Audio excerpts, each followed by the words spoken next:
Mamdani still commits to supporting genocidal Zionist Democrat Hakeem Jeffries for Speaker, despite the fact that it was revealed that Hakeem Jeffries is having secret meetings with Jared Kushner. And I must ask Congressman Jeffries, how many more Palestinians must be killed before you call for a ceasefire? Two more quick questions. If Democrats win the midterms, do you want to see Leader Jeffries become the Speaker of the House? Yes, I continue to support Congressman Jeffries and his bid to become the leader. So according to the Zohran Mamdani left, we have to support corrupt, genocide-supporting Democrats like Hakeem Jeffries, because how else are we going to get these potholes fixed? I told people months before Zohran Mamdani won that his role in the Democratic Party was to use his clout in order to rehabilitate corrupt, deeply unpopular Zionist Democrats, maintain the police state while keeping the pro-Palestine movement in line. Zohran Mamdani has been an absolute gift to the ruling class. Why don't these professional managerial class sellouts like Zohran Mamdani realize that it's morally reprehensible for you to acknowledge that there's a genocide in Gaza like he does, and then to turn around and to support the people that are responsible for it? And what concessions did you guys get for supporting Hakeem Jeffries for Speaker? They will never tell you. Hakeem Jeffries haven't adopted a single position from the DSA main platform. But despite this, the DSA organization, with massive pressure from Zohran Mamdani, voted to protect genocidal Zionist Hakeem Jeffries from a primary challenge. Now you guys see the real role of the DSA to funnel revolutionary energy back into a genocidal capitalist party. What's poppin'? My friends, my family. Welcome back. You guys know I'm always in the lab cooking. You guys know my boot is always on their neck. I won't tolerate it. I won't have it. We won't have it. The obvious counterinsurgency that we are witnessing in real time. We have Zohran Mamdani endorsing Hakeem Jeffries, despite the fact that Hakeem Jeffries meet with Jared Kushner and opposes their entire policy platform, and they never explain to you what they got for it. You have Hassan Piker, who went on Israeli media. Let me see if I can find it. He went on Israeli media and condemned Hamas. Going on Israeli media, breaking BDS, by the way, by doing that. Here it is. My friend Greg, big shout out to him for posting this receipt.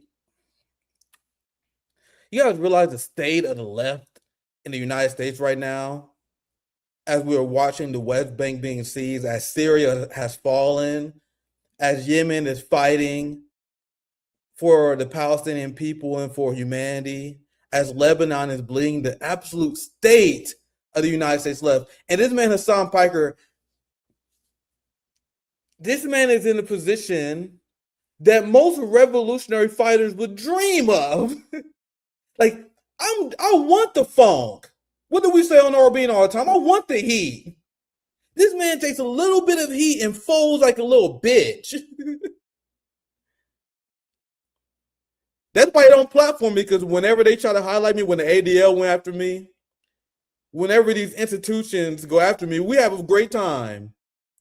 Because we want the funk. We dare you to challenge our political positions and our strategy. Meanwhile, this man Hassan Piker, because he's a Democratic Party sheepdog, as I explained to people many times before, he's a sheepdog for the Democratic Party, a psyop in order to siphon the revolutionary energy that came, especially with the genocide, and to push liberal Zionism, to mislead people about Marxist-Leninism. So he will pose with a book of him reading Lenin, what is to be done, even though Lenin and what to be done was clear that we should be building our own parties and our own movement.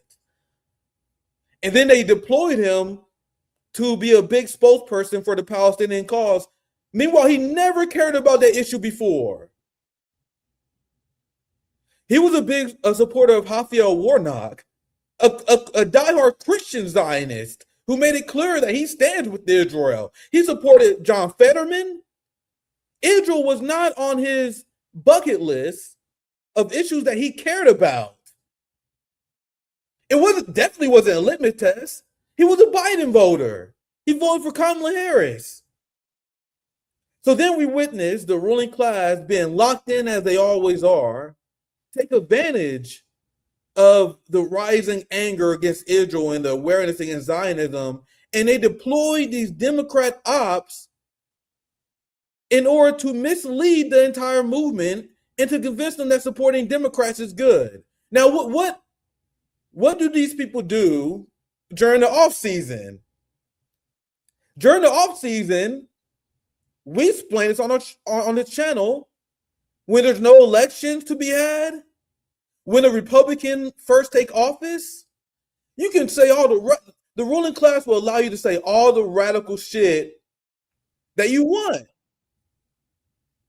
They're listening though. They're like, bro, you better not mention no third party. You better not try to tell people to spend money on mutual aid instead of spending on politicians. There's certain limits that you can't cross. But at the end of the day, as long as you concede to the idea that we have to go through the two-party system, you can talk all the shit you want. People don't understand. People are like, man, don't you know Hassan Piker said he supports the resistance?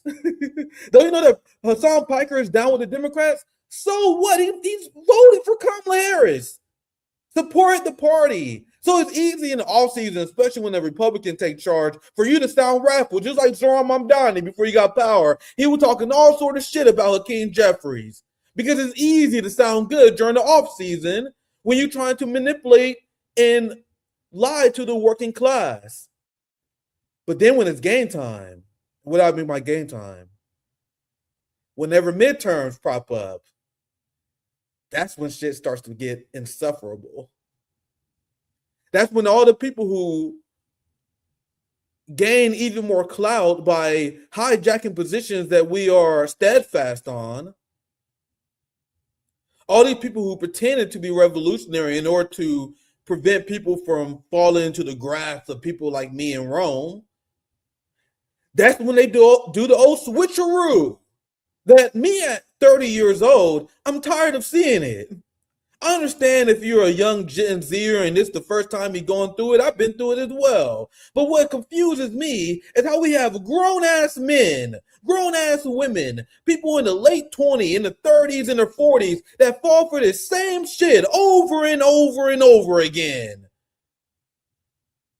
They pretend that these people who sound good on these issues, the people who can take advantage of the issue of Palestine, the people who have shady track records, who are rehabilitated through these issues and pretending that they can relate to the working class, whenever shit gets real, whenever they have to show their cards to the ruling class, whenever elections come, you will see the real character of them, the real devil's bargain, the real line they won't cross, not because they view this as a better strategy for them to gain left ambitions and goals. That's not what they don't give a fuck about that.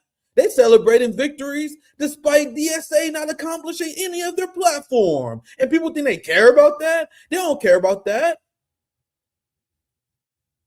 This is about protecting their career interest in the Democratic Party and also them engaging in class loyalty.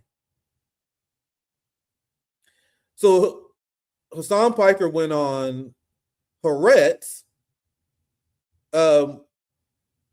an Israeli media outlet that whitewashes genocide, and they do it in a very sneaky way, because they will have articles exposing Israeli war crimes, exposing the corruption in the Netanyahu government. But then at the same time, they repeat the Netanyahu and the Israeli talking points about how Hamas are terrorists, Lebanese are terrorists. They apologize for the right for Israel to engage in these war crimes. Essentially, they're horrific, and just like all Israeli media, they're part of BDS, where you're not supposed to platform. You guys know I'm down to debate anyone. I debated many people with different ideologies. But I turned down debates with there was an IDF soldier who wanted to debate me. Nah, bro, I think you should be locked the fuck up. I think you need to be sent to the gallows. I don't think we should debate these people. That's the only. Oh, I legitimately don't. Like, I don't want to debate an IDF soldier. I don't want to debate a Zionist. I think they should get smoked. Meanwhile, you have Hassan Piker breaking BDS, going on Israeli media, engaging in humiliation ritual to condemn Hamas and Hezbollah. And this is as his boy, his GOAT, Zoran Mamdani, is wrapping his arms around Hakeem Jeffries, as AOC is posting thirst traps, getting the approval of Mama Bear. The state of the United States left right now is dire. That's why I keep my boot on my neck, and I refuse to allow them to hijack this moment and dumb down the working class. This is what Hassan Piker said. Remember, 3 years into a genocide and expansion of Israel. He said, I've condemned October 7th. I've talked about the crimes that took place. So this man went on Israeli media in order to smear Hamas and the resistance. I've talked about the heinous violence we saw unfold. What do you mean, Hassan Piker? You realize that the resistance, when they're fighting for the right to have a state against our colonizers, they have the right to shoot to kill. Do you understand? When people resist occupy, this is why it's a LARP for him. It's a LARP where he pretend he supports the resistance. He will pretend he supports the Palestinian cause. He pretend he supports resistance. But do you understand what the resistance had to go through to win? Do you know what it actually means to be the resistance? You shoot to kill. So when you say heinous violence, Hassan, what do you expect Hamas to do against these genocidal monsters? Tickle them to death? Do you think this is an MMA fight? Do you think they just put them in rear naked chokes and they tap out and they want to go home happy? No, you shoot to kill. That is their right enshrined into international law. And as an American, especially as a millionaire who profit off the genocide of Palestinian people, you have no right to condemn them. The only thing that you should say is that Hamas is engaging in their internationally recognized right of armed resistance. But because he's a good Democrat boy who wants to be continued to be featured on Rolling Stones and approved of by the professional managerial class, he backed down and sold the Palestinians out so he can have the approval of Zoran Mamdani and Dr. Abdul al-Sayed, both liberal Zionists who also condemned the resistance. Abdul al-Sayed making Blue Clues videos as he condemned Hezbollah and people put their blood on the line, fighting against the worst monsters in modern human history. And here's Hassan Piker saying that they are engaging in, if you look at the bottom, unfathomable acts of violence. He said, you got to understand, they are desperate people, and it's a shame that they're resorting, look, where desperate people are leading into unfathomable acts of violence. This is liberal Zionist bullshit. And the fact that Gen Z leftists listen to this guy, I'm like, man, I had a lot of hope for him. I had a lot of hope for Gen Z leftists. Then I saw who their heroes was. I saw they listened to Vosh, Hassan Piker. I'm like, man, I really hope they wake up. Because as I said before, a lot of my support comes from international. I got a lot of international homies who support the channel. I got a lot of OGs. Our friend James Stark, for example, OG black activist. I know I met a lot of you people in my travels recently. I'm gonna meet some more in Chicago, bro. When you see my followers, they all more mature. There's some young people there, a lot of international, long-time activists. These are the people who follow me, bro. Gen Z leftists are just consuming slop, like the young Gen Z, the Gen Alpha. They're consuming pure slop, which is why I refuse to let my boot off the neck of these people. But let's hard pivot because I want to ask Sam Husseini, our guest. We have an amazing reporter, independent, candidate, running for office. We're going to ask him about that. What he thinks the left should be doing right now. His thoughts on the state of the left, the strategy. We're going to talk about that a little bit more later. But I want to talk about the massive success of the axis of resistance. Because you see one of the other stories I have up here about China. Let me take out this ad. Oh shit, this is Forbes. I don't know when they let me in here. Oh yeah, they ad block. Damn. I used my free membership when I found this article. What this headline says though, let me find another article. It says, without China, Iran will not face an economic D-Day. That was this article was supposed to say. They kicked me out. This is another article that quickly sum it up. Please forgive me because I just found it just now. But I think this is kind of summing up what I'm mentioning. The unbelievable importance of China and what Russia, China, and Iran has accomplished, what DPRK accomplished with them. The fact that they can completely neutralize full-out economic war against the United States, something that has been their main tool of hegemonic control over the last few decades. The United States sanctions 1/3 of the world's population. So BRICS, as imperfect as it is not a perfect organization. The fact that China can look at the United States when they say they want to engage in economic war against Iran or against any victim of the empire, and they can say, hey man, fuck you, we're not doing that, and essentially ruin their plans, that is gigantic. So we're going to cover the liberal meltdown over the collapse of U.S. sanctions, because we're going to get to Rachel Maddow in a hilarious clip, in my opinion, where she's decrying the Axis. She's furious at Donald Trump and the U.S. government for being too weak on the axis of resistance, the axis to oppose U.S. sanctions, and she blamed Trump's weakness on Russia as the reason why they can't crush Iran, because that's what Rachel Maddow wants to see. She wants to see Iran get crushed. But here's China's response. I think this is the English. China's cooperation with Iran. Let me know if you guys can hear it. China's cooperation with Iran is conducted within the framework of international law and should not be disrupted. China is closely following the developments and will take all necessary measures to firmly safeguard its rights and interests.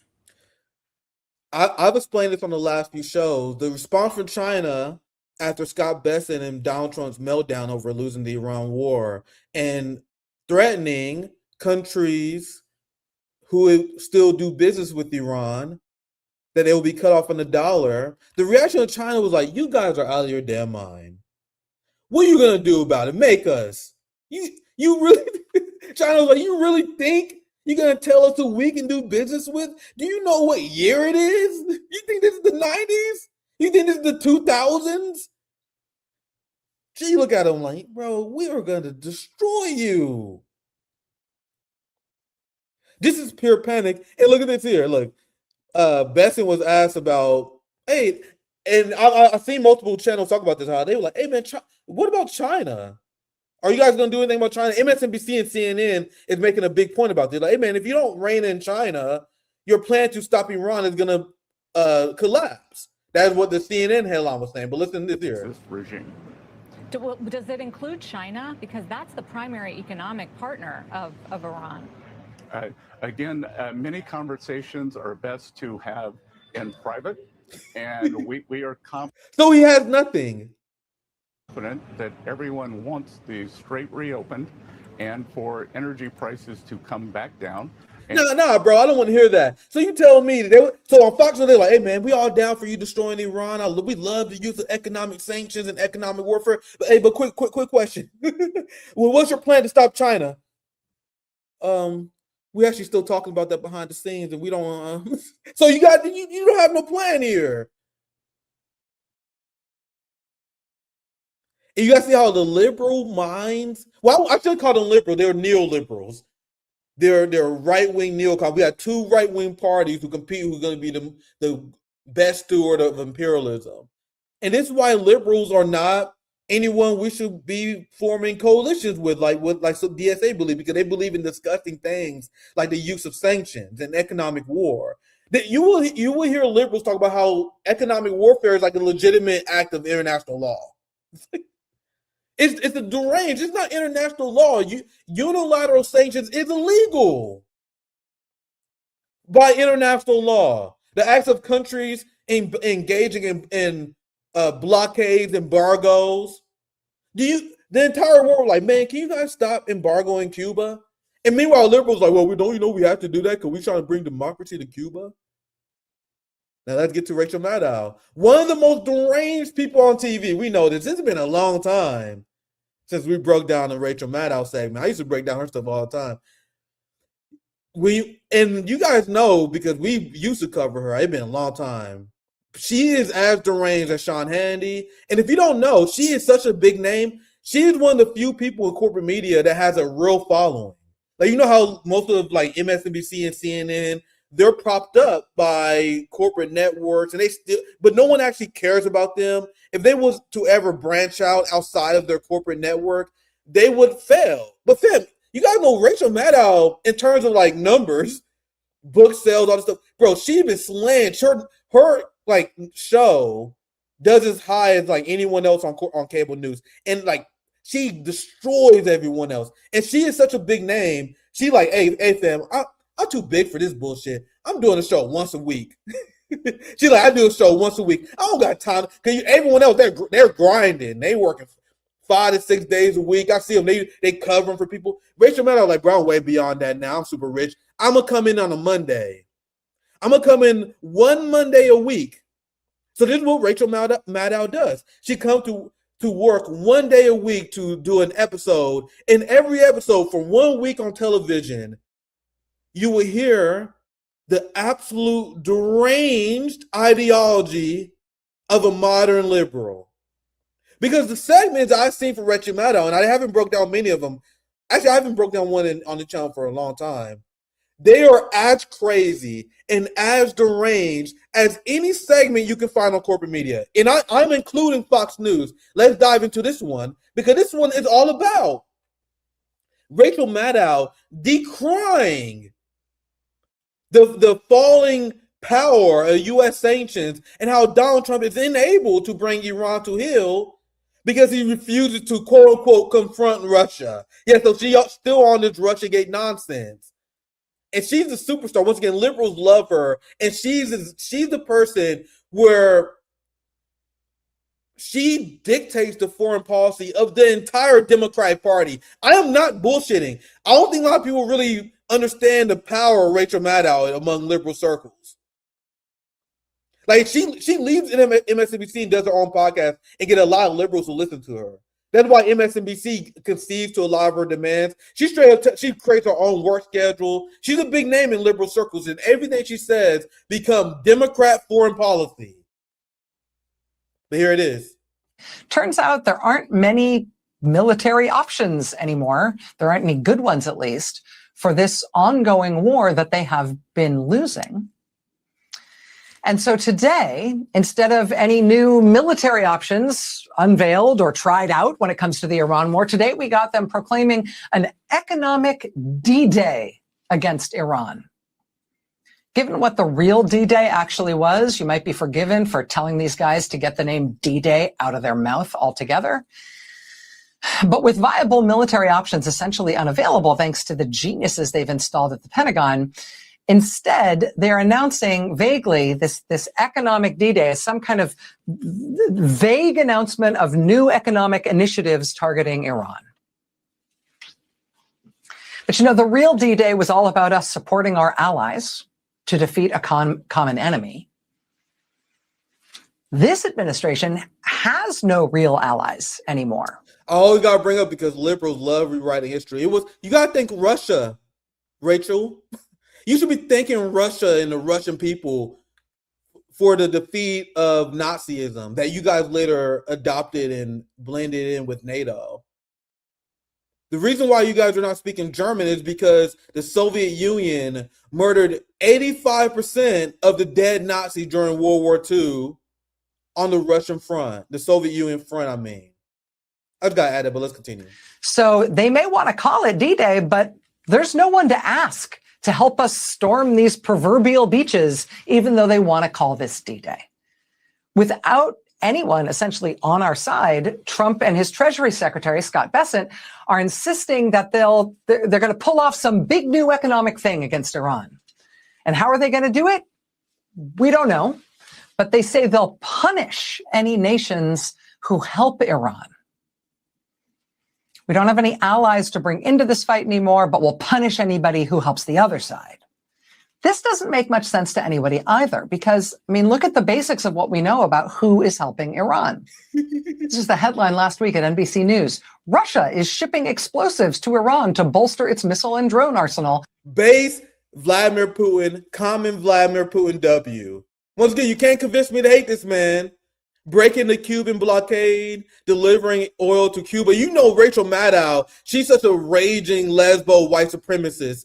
You know, she was fucking raging. Remember when Putin broke the Cuban embargo and got the oil in Cuba? You can just tell her, fuck, she like, fucking Putin, we're trying to starve the Cubans. In the same way that she was probably furious with her lesbo, white liberal rage of Putin breaking the Cuban embargo, you know she's furious. You know Rachel Maddow is up at night just cursing to herself that Vladimir Putin, her mortal enemy, is helping the Iranian people defend themselves from Western aggression. People think these people are less psychotic than conservatives. Look at what she views as a bad thing. This is based. This is the humanity collaboration against fascism that we love to see. But among the liberal mind in the West, this is the worst thing that could ever happen. Of what we know about who is helping Iran. This is the headline last week at NBC News. Russia is shipping explosives to Iran to bolster its missile and drone arsenal in U.S. war. Okay, we're going to go after countries that are helping Iran. Does that mean we're going after Russia? That's what you guys realize, that the response from the liberal class to Donald Trump is, hey, their response to Donald Trump isn't, hey, we shouldn't be murdering Iranian school children. Hey, I think war is bad on principle. Hey, should we have peace? No, you guys realize that liberals are criticizing Donald Trump for not being successful because, hey, if you want to starve Iran, why aren't we going after Russia? That's her big zinger. That's her zinger that she says to her conservative friends, her conservative uncle. Hey, come on, if you want to wage a war with Iran, why not wage war against Russia too? You guys realize the insanity we're going to see when Democrats take the House and we get another Democrat president? They're going to double down on this deranged policy of escalating World War III. In U.S. war. Okay, we're going to go after countries that are helping Iran. Does that mean we're going after Russia? Are we going to try to rally other countries to go after Russia, crack down on Russia for the way they're helping Iran? How dare they? That's the crime? That's the crime you accuse Putin of helping a country that is a victim of being attacked by the leading global superpower? Are you trying to convince me to hate him? Of course not. Of course not. Of course we'd never go after Russia because Trump is beholden somehow or in the spell somehow of Russia's dictator. And so, of course, even as Russia helps Iran, not just financially, not just in terms of oil exports and things like that, but literally shipping them explosives and weapons to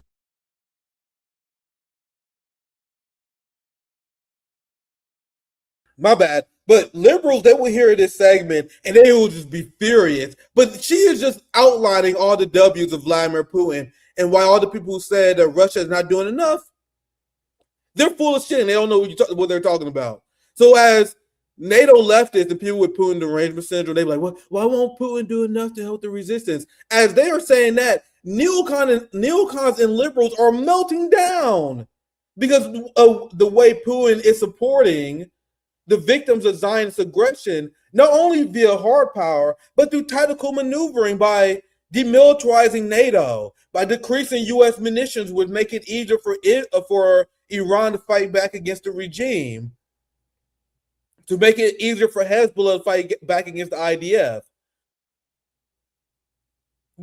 So when all the people pretend that Putin is not doing these things, these actions are one of the defining factors on what leads to Putin derangement syndrome among the ruling class and suburbanites, because they're rooting for the success of the United States empire. Rachel Maddow in this moment is rooting for Donald Trump to murder as many Iranian people as possible.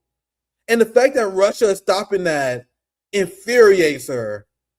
And so, of course, even as Russia helps Iran, not just financially, not just in terms of oil exports and things like that, but literally shipping them explosives and weapons to use against us. Are we going to do anything about that? No, of course not. Well, how about the sanctions, though? How about countries that have been helping? Do you guys realize how crazy she is and how she sounds right now? She's pretending that Donald Trump thus far has been weak on Russia, when he's the one who convinced Europe to increase their GDP spending to 5% in the military as a way to counter Russia, as he takes out Syria, as he takes out Venezuela, as he takes out Russian ally after Russian ally. The argument that Rachel Maddow is making is that Donald Trump and MAGA is too weak on Russia, which is leading to Iran defeating us on the global stage, which is the worst thing that ever happened according to her. This is who Democrats get their foreign policy from. People underestimate how utterly deranged the foreign policy of the modern suburbanite liberal is. Let's continue this. We have amazing guest, Sam Husseini, will be joining us here very soon. We'll love to get takes on this, also the future of the left, his campaign as well. But let's finish this up, and I'll bring my guest in here. But this sums up why I find it grotesque that anyone will organize in the same party with people who have this kind of ideology. Your tent is too damn big. And a lot of DSA people, Matt Duff, who is their progressive foreign policy think tanker, he believes in everything that Rachel Maddow is saying right now. Show me the disagreements between the progressive foreign policy think tanker, Matt Duff, and Rachel Maddow. Anyway, let's continue. I'm going to bring Sam in. Well, how about the sanctions, though? How about countries that have been helping Iran evade U.S. sanctions? Will we go after them? Will we be able to persuade other countries to help us go after anybody who helps Iran evade sanctions? Again, this doesn't make sense to anybody else in the world. Evasion of U.S. sanctions on Iran is a crime under U.S. law.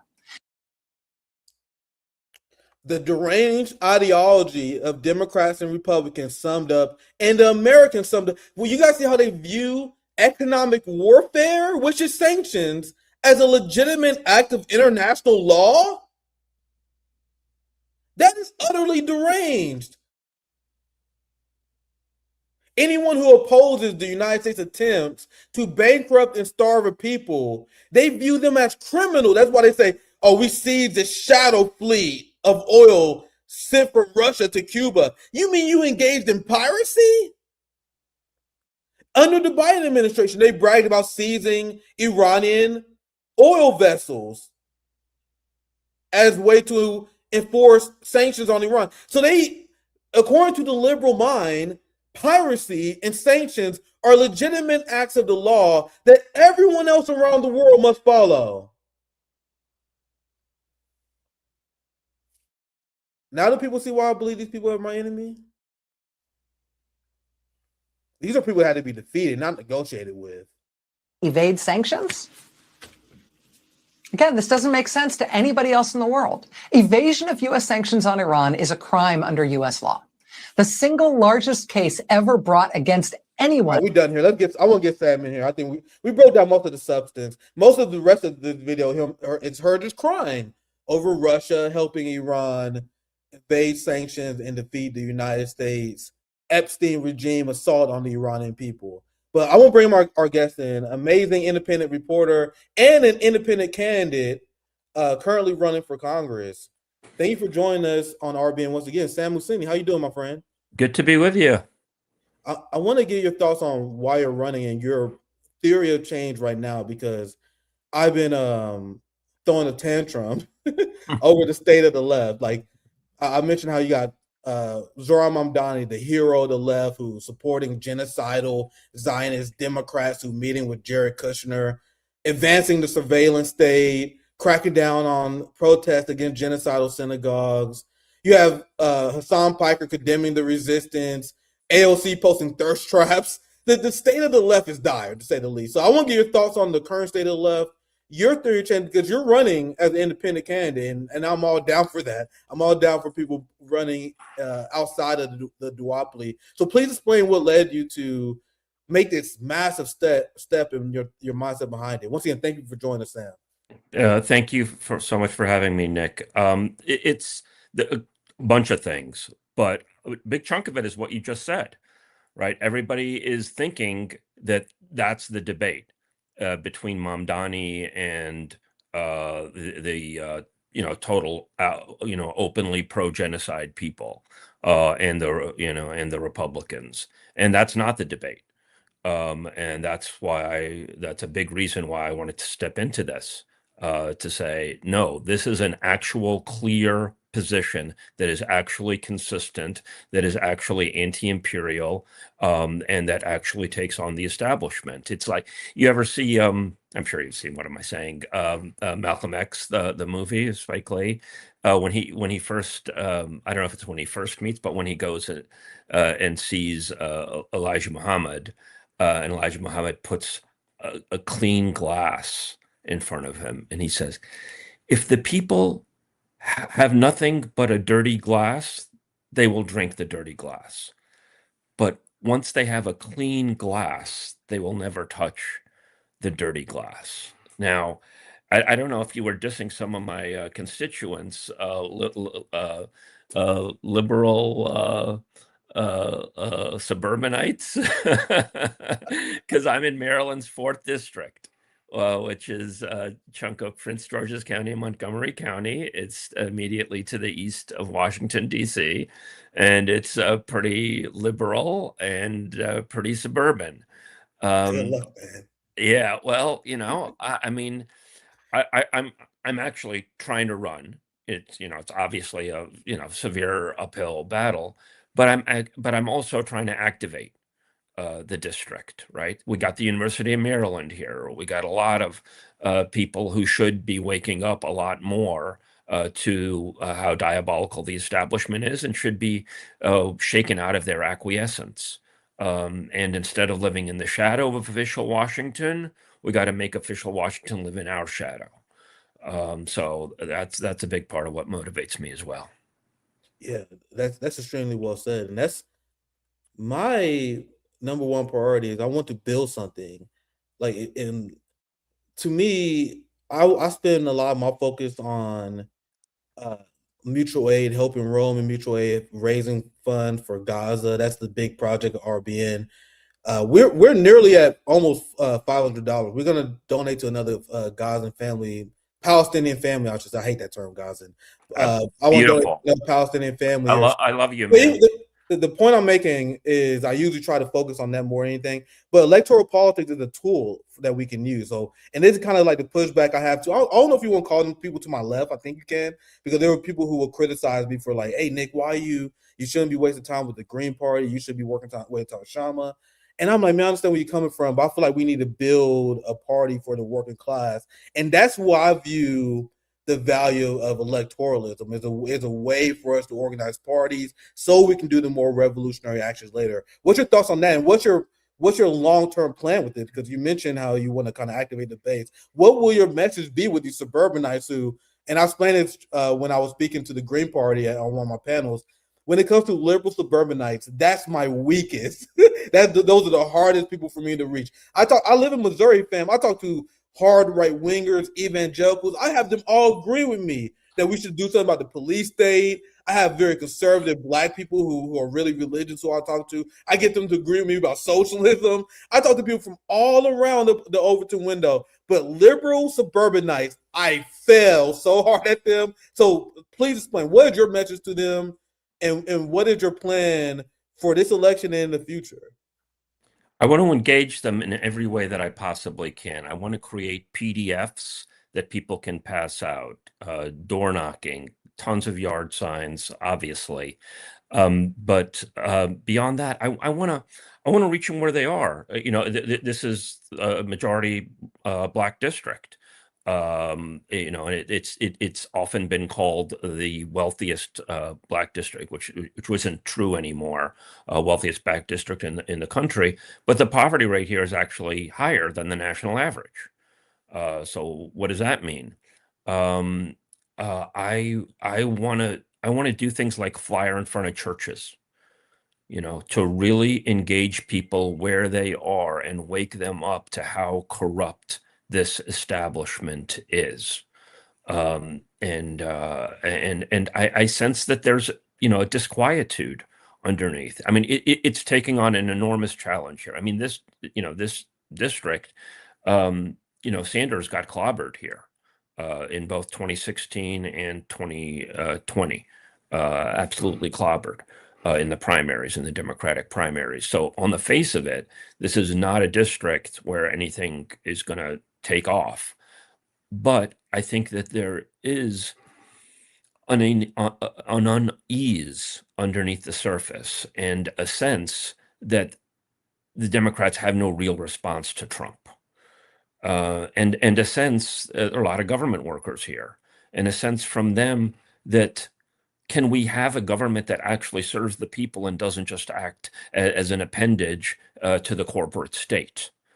So I'm going to try to reach people where they are and to really activate people who right now are just kind of passive, like, there's no prospect for change in these hills. And I'm saying, no, we got to ring every bell that can possibly ring. And, everything is rigged. People say electoral politics is rigged. Of course it's rigged. The legal system is rigged. Media is rigged. Big tech is rigged. Everything is rigged. We just got to, armed struggle is rigged. We just got to go in and fight as intelligently as possible in every arena that we can. And I want to use this campaign as an excuse for people who are into mutual aid. I want this to be an excuse for them to knock on their neighbors' doors more. I am aiming to be in Congress, but I want this to be a tool for people to distribute information and to build an actual radical community as much as possible in this district. Yeah, Sam, I give you massive props for putting yourself out there, especially considering the thugs that we have running our government. You've been arrested protesting the Biden administration. You recently called out Chuck Schumer right to his face, which was pretty gangster. But putting yourself out there and using a run for office to raise awareness about revolutionary change that is needed, that's a great way to take advantage of your role and the role that you have. And you've been playing a role as a reporter for a very long time, but there's just another role that you can play. And this is what I mean when I say I'm not too invested in electoralism, because everyone has a different role they can play.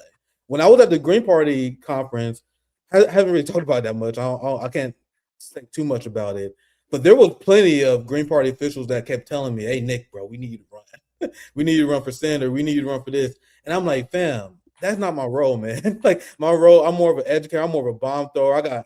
I'm not polished. I'm not educated. Like my role is to mobilize and activate people with the platform I have by engaging mutual aid. So that's not my role right now. So the point I'm making is that everyone need to find their role and how they can contribute to an independent movement.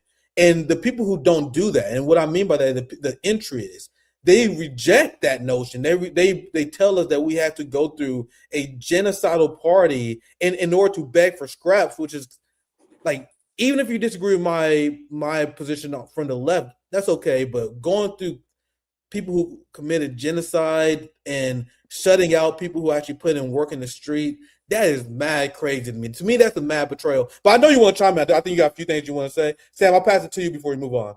Sure. I mean, my questioning these people did get me some notoriety. I'm going down the street and somebody wants to take a selfie of me, and I'm like, how can I use that? How can I use that here? That was part of it. And also the Green Party here in Maryland did a lot of legwork, a lot of organizing, and they got on the ballot.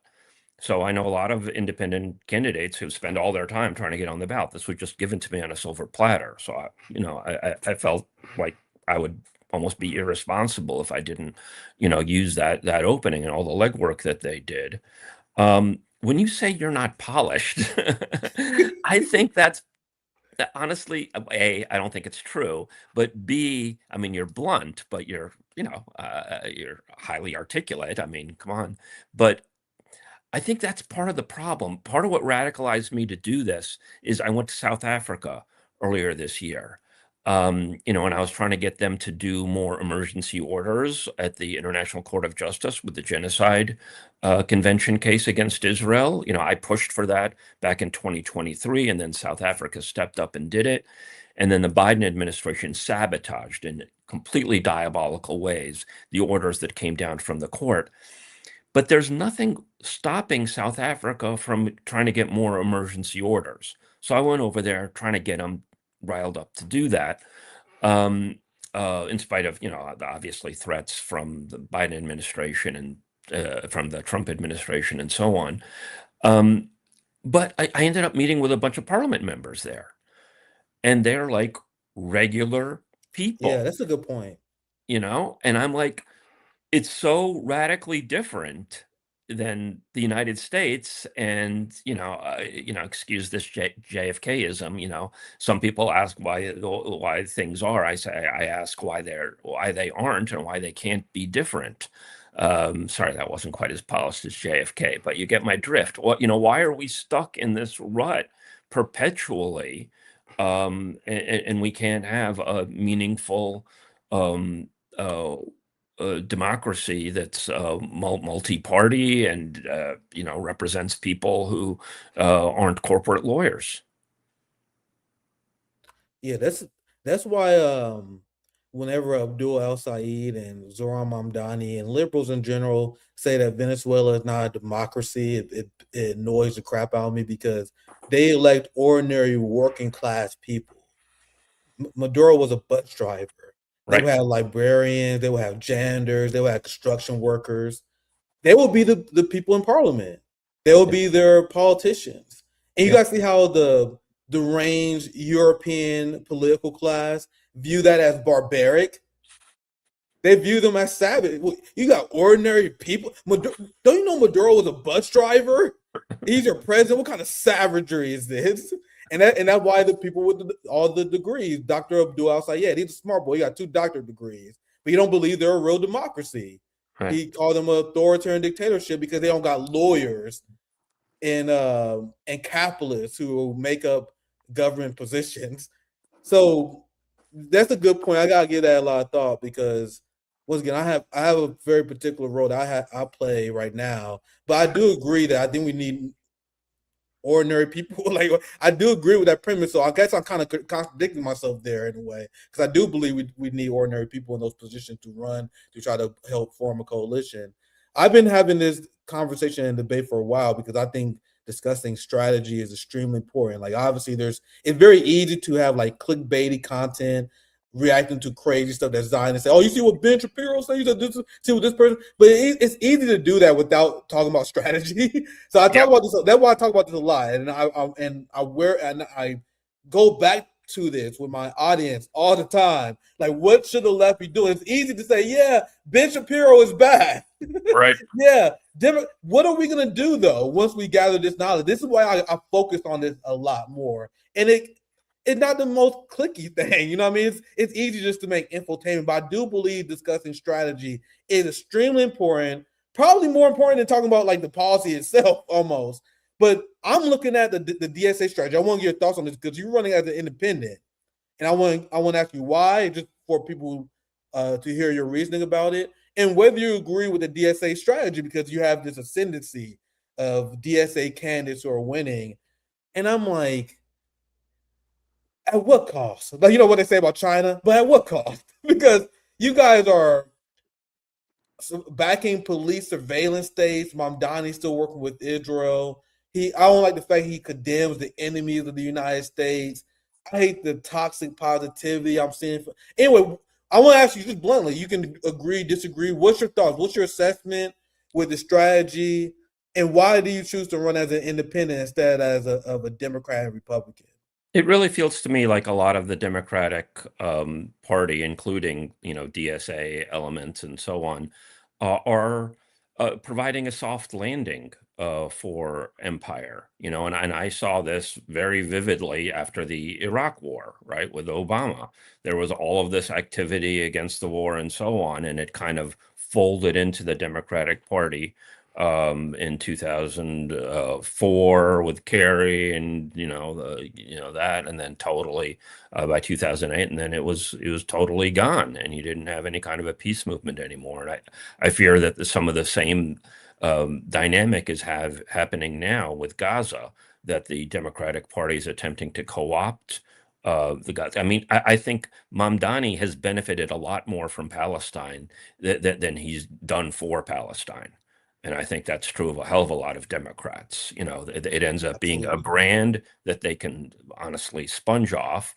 I mean, look, if I were in Michigan, I'd obviously vote for El Said against, a ridiculous, a horrific person like Rogers. But, we shouldn't have any illusions about these people, and they are basically appendages of the establishment.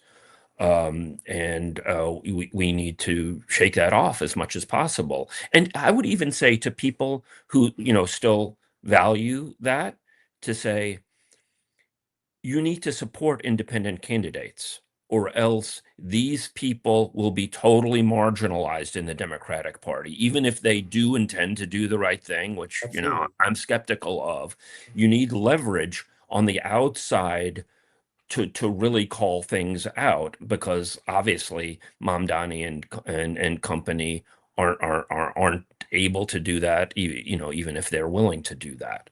So strategically, in the most pragmatic sense, it makes sense for anybody committed to peace and ending U.S. domination and stopping Israel's genocide and so on, to back this strategy. Yeah. That's very well said. What throws me off is when they only support like the DSA Democrat candidates instead of the Right. independent candidates. And what's an unforgivable sin to me is how they allow like Shama to lose. Like Right. she did so amazingly well despite the blackout, the lack of endorsement. Can you imagine if she had the full throat of support of the people who claim they're fighting for the same issues that we are? Right. And because they care about actually ending the genocide and opposing politicians who support it. So to me, it's very hard to take them as a serious movement that is actually fighting for issues we care about.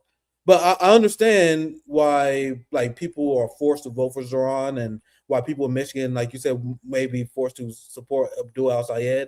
But that's why I am advocating for third-party movements to be activated right now. Absolutely. Because I also explain, because the people easily trigger. They get upset with my criticism of Zoran. But my criticism of Zoran has an asterisk to it. It's always with me saying I wish we had an option for New Yorkers so they wouldn't be forced to engage in entryism. And that's why we should get started right now. Because what I'm seeing with the DSA is they're coaching the professional managerial class and politicians on how to lie to the working class. And they are lying to people about the limits of power or the potential of their power running within the Democratic Party. And they would do this to sheepdog workers and confuse them. So they would say stuff like, yeah, when I'm getting elected, I'm going to arrest Benjamin Netanyahu. And I'm like, guys, he's not going to do that.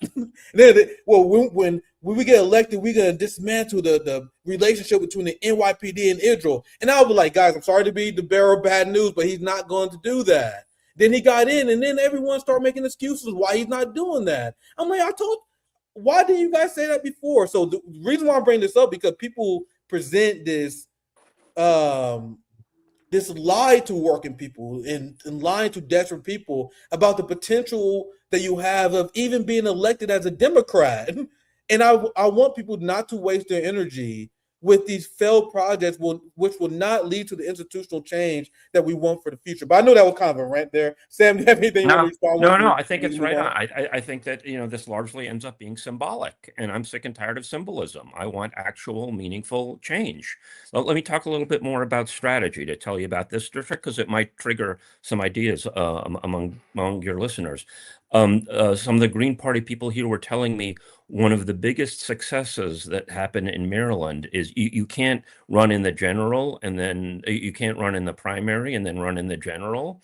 So there was a campaign in Baltimore a couple of years ago where this person ran in the Democratic primary, and they had a campaign manager, and then they lost to the establishment Democrat, and then they switched positions for the general, which is legal, right? It's the same person isn't running. Their campaign manager became the candidate, and they got 40%, which was really high by Green standards.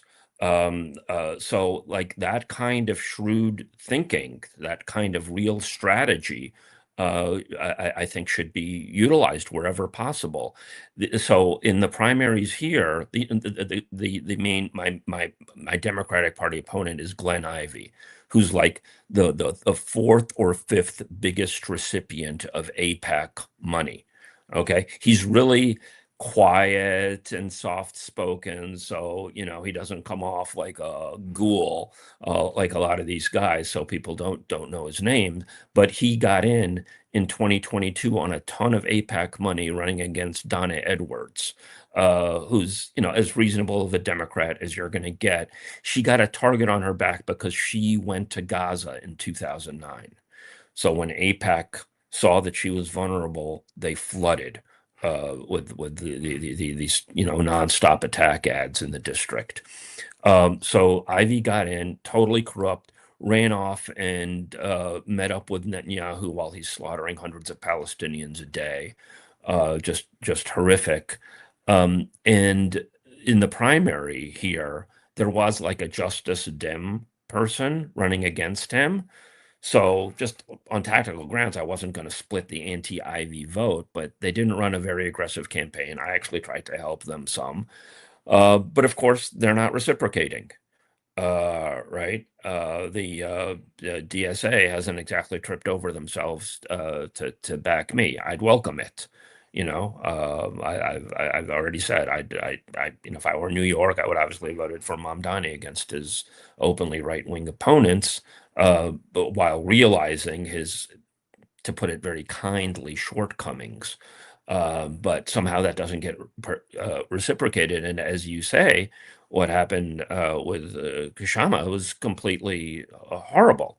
She's actually being a socialist, right? I mean, she's actually saying, let's nationalize Amazon. I don't hear that from the democratic socialists of America. I don't even like the term America, where does that leave Mexico and Brazil and so on? So I think that there is a real systemic problem with DSA, with their critique of U.S. imperialism being very tepid at best, as well as their critique of Israel's genocide.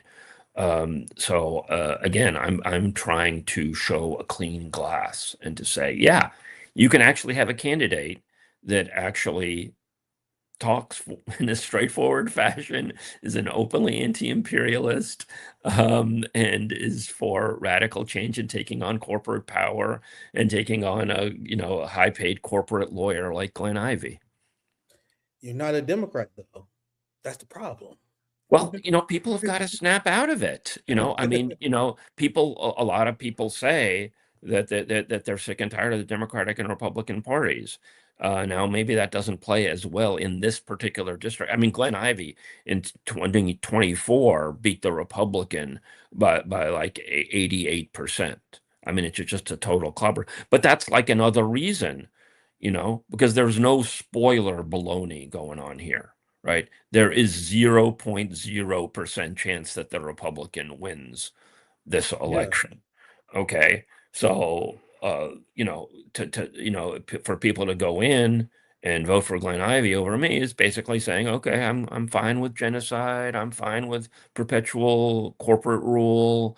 I'm fine for never having Medicare for all. I'm fine for not even any real reforms happening. And I want to challenge people. I want to challenge independent candidates to be stronger. I want to challenge myself. I've lived in this district for 20 years, and I've pounded my head against official Washington during that time. And I'm like, well, I want to do something to activate my neighbors here.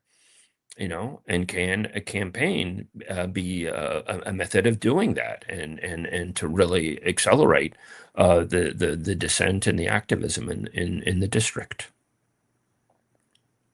What does that say about them that they wouldn't support you? This bothers me because this is, Well, I mean, you guys, we'll to your we'll point, see. you guys realize that in the Seattle district that Sharma ran in, Yeah. they have no choice now. They got either a Zionist Republican or a Zionist Democrat. Instead of having because they got Republican derangement syndrome. If Sharma won the runoffs, there would have been zero chance of a Republican winning. But because DSA decided not to support Sharma, now there's a chance that a Republican can win, even though he's an underdog. But now it's Republican versus Democrat. So what does it say about their value? But still, I know you want to chime in. Feel free, man. Feel free. Yeah, no. It's I think it's a real it really exposes DSA to and again they're not tripping over themselves to help me out so far. I'm like I say, I'd welcome it, but I'm not going to hold my breath either. I think that we have to utilize everything in our arsenal to try to confront things. I'm sorry, maybe I missed a question in there. Sorry. No, I understand what you're saying. The point I'm making, and we can move on because we don't have to hammer this too long. Yeah, they're largely an anti-solidarity movement, and I'll explain to you guys why I oppose them. I might take some heat from people on my left when I say this, but when people vote for Zoran Mamdani, I don't believe they're voting for evil. You know what I mean? You guys know, I very publicly had problems with people voting for evil. Like if you vote for Joe Biden, I use that against people. Like, we voted for what? You vote for Hillary? Like that? These are things where I'll get mad at. But to me, and I would love to hear what you guys think about it. Like, if someone who's in New York City, they vote for Zoran, I don't think they vote for evil. Like, Zoran is not an evil guy. We may disagree on strategy. I don't think he's evil. Like, there's a difference between a Zoran and a Joe Biden, and we got to be able to explain that. But this is what really frustrates me, and the reason why I view them as very adversarial, because we are consistently making that concession. They never, in a million years, make that concession. We have Dr. Jill Stein, who is a victim of the fascist Trump administration, who is being targeted because she was arrested protesting genocide as an anti-Zionist Jew, and now they're trying to charge her for assault against a police officer, and she's facing serious legal peril and retaliation by the United States. Meanwhile, not a single member, think about how evil this is, not a single member of the DSA, not AOC, not Zoran Mamdani, not any progressive Democrat ever said anything about this. They never sent out a tweet in solidarity. Hey, I know we disagree with Dr. Jill Stein on some issues and strategy, but we stand with Jill Stein against Trump fascism. Fam, they don't even do that. Right. I think AOC and many of them will be happy to see Jill Stein rot in prison by the Trump administration. So you got to see my problem, where it's more than just a strategy disagreement. Because me and my homies, they can make us concessions all the time. Yeah, we want to support Zoran. Yeah, we want to support Dr. El Said. But they can't even show solidarity to our people. They didn't show solidarity to Rome. By our leader at RBN when he was being targeted by the Detroit police. How many tweets from DSA members you see like, we stand in solidarity with the RBN as Rome's being charged with domestic terrorism by the state? Nobody. Right. And then they look at me and they be like, Nick, what, will you vote for Zoran Mamdani if you lived in New York? Go fuck yourself. You guys never show up for us, and then they demand us to show for them. So sorry for that last rant. Sam, how you doing on time? I want to give you your No, no, thoughts. no, no. I'm good. I love talking to you. I mean, the Mamdani thing. I mean, now what we're seeing is that they're putting, all of these Democratic socialists are backing Jeffries for Democratic leader, openly genocidal. And what's his name, Moskowitz, as the head of the Foreign Affairs Committee, the subcommittee on the Middle East. So you can't be really anti-genocidal in a genocidal party. You end up Absolutely. being an appendage of the empire. And that might make you feel better, and that might be a way of washing your hands, so you're not as evil as Joe Biden or whatever.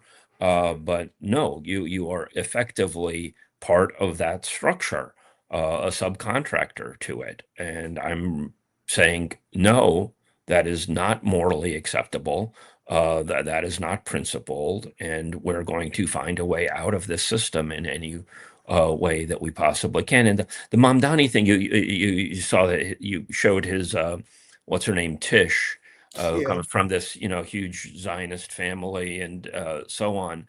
The fact that he still has her as police commissioner is completely insane, and all of the cooperation that happens with police forces and big tech companies and so on with Israel. I mean, it's not just that we're, sending so much money to Israel. It's not just that they're slaughtering people, although hell, money which should be going here, but it is also corroding. It is making us more of an empire and less of a democracy. The U.S. Israeli establishment collusion is so systemically horrific.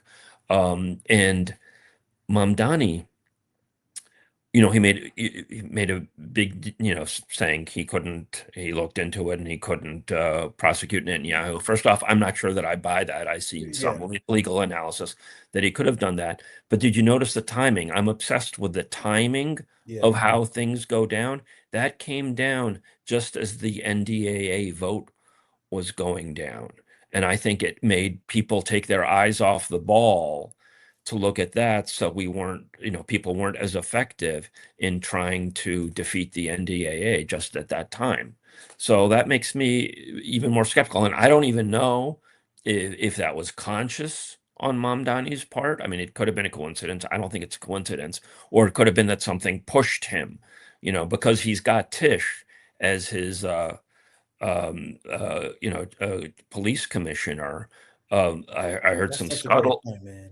I heard some scuttlebutt that she was about to make a statement saying we can't arrest Netanyahu, so he had to get out in front of it to make that statement. So she's in effect, yanking his chain and effectively making him say things at particular times that's particularly convenient for the imperial Zionist establishment. That's just a thought, but I pay a lot. That's a great point, man. I pay a lot of attention to the timing of things because that's oftentimes more important than what actually goes down. Dude, that's a very great point, man. And I see exactly what you're saying there. A lot of people don't know because there's a lot of tension on Cheska Tish. I have the receipts. I posted on X before. I have friends who posted before. You guys realize that Zoran has staffers who work directly with Hakeem Jeffries? Yeah. One of the things that no one talks about. I'll show you guys the receipts one day. He had former Hakeem Jeffries staffer. So out of all the leftists in New York he could have hired, he I'm a send you guys the bone. There are a lot of Hakeem Jeffries acolytes. Why do you guys think he came out in support for Hakeem Jeffries? Because the people who working under him is tied to the Hakeem Jeffries political machine. I mean, I don't want to beat up completely on him because there's so many problems. Yeah. But I want to share one story because I've never shared this story. I was in New York more than a year ago, and there was a fast in front of the U.S. mission to the UN, led by some veterans and other peace activists and so on. And it was more than a year. It was during the campaign. It was during the mayoral campaign, and a former intern of mine worked for the campaign. So I'm contacting this former intern of mine saying, can he come out and meet these people who've been fasting for weeks. They were only eating, however many like 250 calories, what people in Gaza were getting at the time. I mean, these people were, like, a couple of them ended up in the hospital. They were really putting their bodies on the line. And I was like, can Mamdani come out? I never got a response. I mean, Mamdani could have come out. They're veterans. It's all like red, white, and blue. And they're sitting there fasting in front of the U.S. mission to the UN across the street from UN headquarters. It would have been a great photo op. It would have given him some street cred, but no interest because he's using Palestine. He's not putting a shoulder to the wheel to actually help Palestine or probably any other, real core subject. I mean, you'll get some, low-hanging fruit, I'm sure. We got low-hanging fruit from Obama too. We got, some measure of normalization with Cuba and the totally weak Iran deal that was easily busted up. And a crappy, healthcare system that helped the big insurance companies. So the things that we end up getting are so meager and hollow under this system. How long are people going to put up with it? You can't just keep saying Trump is bad, Trump is bad, Trump is bad, and that doesn't apply in this district. Very So well said. Let's do a quick rapid fire on the geopolitics issues because I know we can bounce off on these ideas, but there are a lot of substantive things that are sure, going on, and sure. I'm interested in how you message. We might have some disagreements here. Yeah, it's all good. I love discussing issues, even when we disagree. I enjoy intellectual spar. But first, let's do a few rapid fire geopolitics, and we get you out here. I won't take too much more of your time. Okay. I want to get your thoughts on how you're messaging the issue of Israeli occupation of the West Bank, the genocide in Gaza. I know you have a very heavily liberal district. I'm not sure how much they follow this, but what will you say the left should be focused on? What we should be doing? The only thing I can do as someone who living in the Imperial Core is help fundraise for Gazan families. I'm very struggling to figure out what the best way other than just forming revolutionary action immediately to stop this from happening. But I want to get your thoughts on this because I've been following intensely the coordination between the Israeli government and Israeli violent settlers. They are committing crimes against humanity that we never seen before. Like they are torturing pets, they're raping the wives of people they're trying to displace. We're seeing historic war crimes going on right now. So what's your thoughts on, I want to get your thoughts on what's going on in the West Bank and Gaza and the current Greater Israel Project and how you're messaging this issue. Sure. I mean, I'm trying to make people understand it as much as possible, and not just the horrors of it, and also the funding of it and how that translates locally in terms of things that should be being built up for people in Maryland, and beyond that, like I said, to talk about how it corrodes U.S. democracy and so on. But I think you're absolutely right that we can't lose sight. And I certainly shouldn't lose sight of the core horrors and daily war crimes that Israel is committing on the West Bank, in Gaza. They're taking more and more territory every day, moving the so-called yellow line in Gaza. Still won't allow journalists in, meager amounts of aid. And this is part of the reason that I'm like, South Africa or some other country can ask for more emergency measures from the International Court of Justice. There won't be a final verdict in that case potentially for years, but you can still get more emergency orders. And just to highlight how horrific it is that Congress is so much still in Netanyahu's pocket. Although they have this performative voting, right? What's his name? Alan Schiff. No, Adam Smith. Adam Smith. I'm sorry, I'm confusing two different apparatchiks. Adam Smith voted against the NDAA, purely performative, because he was feeling the heat, and so did Glenn Ivey here in this district. After doing all, Glenn Ivey was even against Obama's Iran deal. That's how bad these people are. So obviously, the Israeli military is working hand in glove with these terrorist settlers who are rampaging against Palestinians and trying to make their lives hell, and ultimately for the purpose of expelling them and taking the land, the resources, the water, and so on. And Israel's obviously also attacking Lebanon, occupying Lebanon, occasionally attacking Syria, and obviously with Iran as well.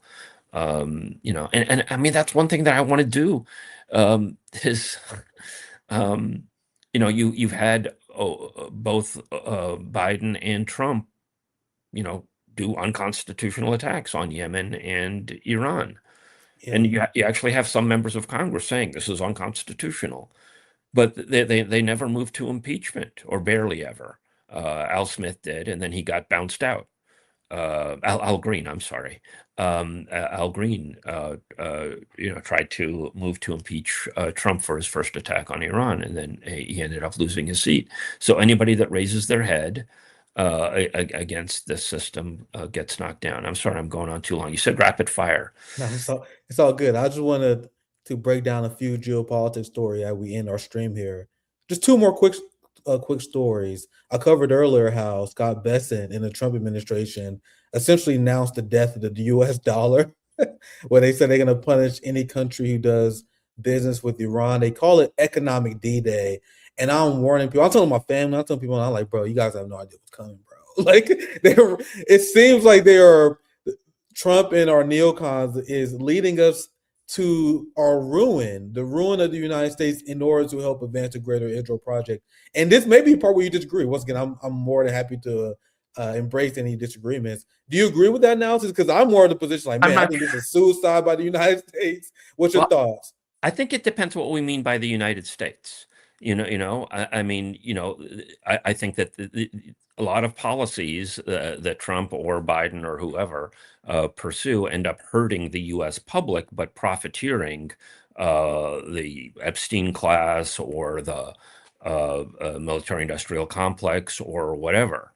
So I think that they're sometimes, friends, say that they're messing up, and I'm not sure that they're messing up. It could just be that their stated goals are so far beyond their actual goals. And I'm also, I'm also wary of all powers. I mean, I'm wary of the Iranian government. They didn't step in at times that you thought that they would step in terms of when Israel was attacking Lebanon or Gaza, for that matter, at times. The Chinese and the Russians could have vetoed insidious U.S. resolutions at the UN, like most recently Trump's phony so-called Board of Peace, which is a board of profiteers and genociders. China could have vetoed it. It didn't. Russia could have vetoed it. It didn't.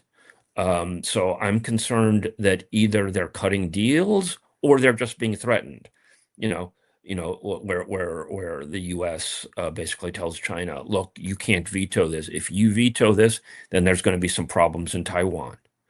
Then these are our core interests in the Middle East, and those are your core interests. And if you mess with our core interests, we're going to make problems for you. Now, I think that's an insight. How exactly it plays out in terms of Iran and the Straits of Hormuz, I'm not exactly sure. But I'm just wary of all political players and what collusions there might be behind the scenes. Yeah, I always say skepticism is good. I'm never going to be mad at people who question power. China and Russia, they tend to abstain during these international votes. And I understand, like, if you want to say they should veto that, once again, I'm not going to be mad at people who criticize power, but they have a strategy where they don't want to legitimize the resolution. They know the United States is going to be lawless anyway, and they try to play a conservative hand to show the world how unreasonable their enemies are. But I understand why people would say, well, you need to step the game. I think you're being too generous. I think you're being too generous there. Now, I understand their mentality. I understand why they do what they do, but I also understand if you're like a Palestinian, especially an anti-genocide activist, you calling for states to do anything they could. But they always took a position of. I'm not asking China to land ships on Gaza. All right. I'm just asking I them hear to you. do a vote at the UN, right?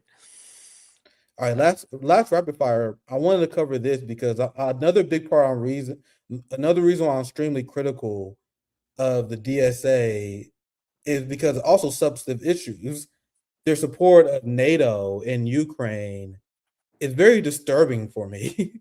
Now, I mean, speaking of Russia, here's what Ukraine's been and neocons have been promoting. Ukraine's fight against Putin shows what women are capable of. So the reason why they're promoting this because they're trying to program these liberals who believe in girl power, Right. who their number one criticism of the Trump administration is not the war that he's waging, but Pete Hegseth not wanting women in combat roles. So liberals like, yeah, I don't really care about the war. I just want our daughter to die fighting it too.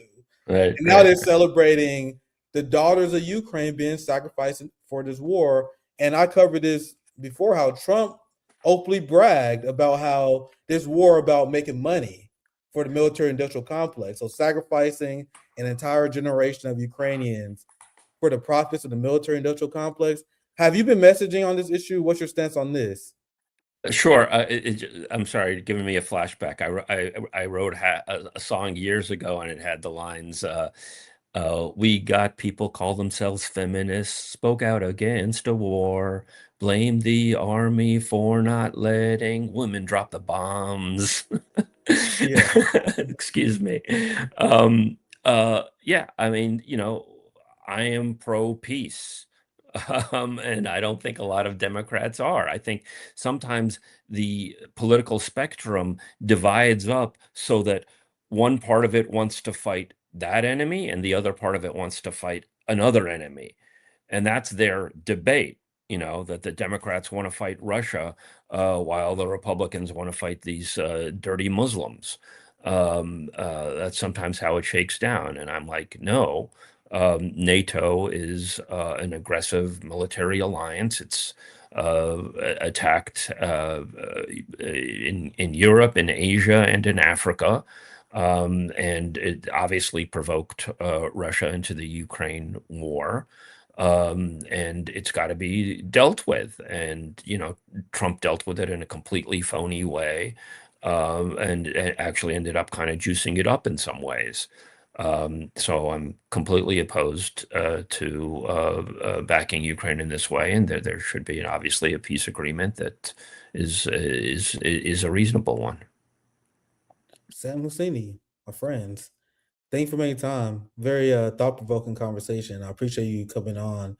And we are in support of independent candidates, especially those who want to build a movement, especially those running on a pro-peace platform, pro working class platform. It'll be hard for me to make an excuse why we shouldn't support you. So I think if our RBN army should support people like Sam Husseini. So what's your thought? I'll give you final thoughts. Anything you want to plug, promote? I appreciate you coming on once again, man. Yeah, people will be mad at me if I don't plug samhusseini.com.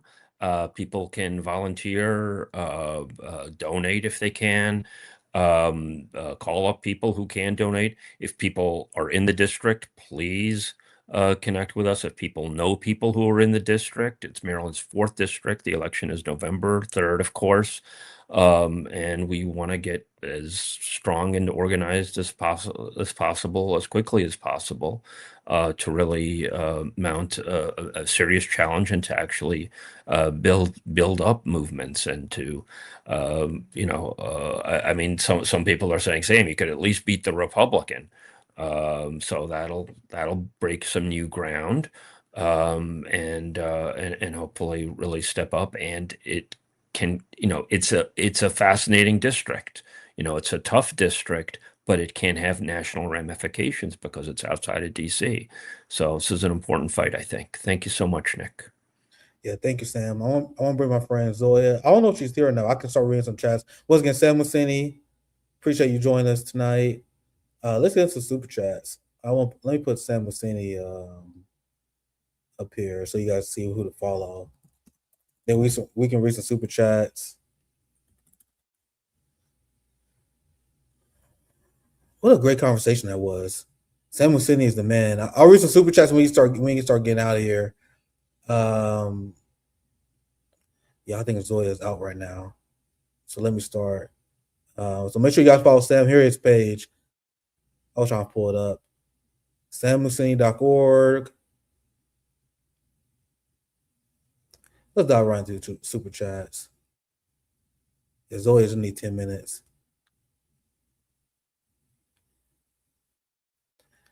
I think I can start for 10 minutes.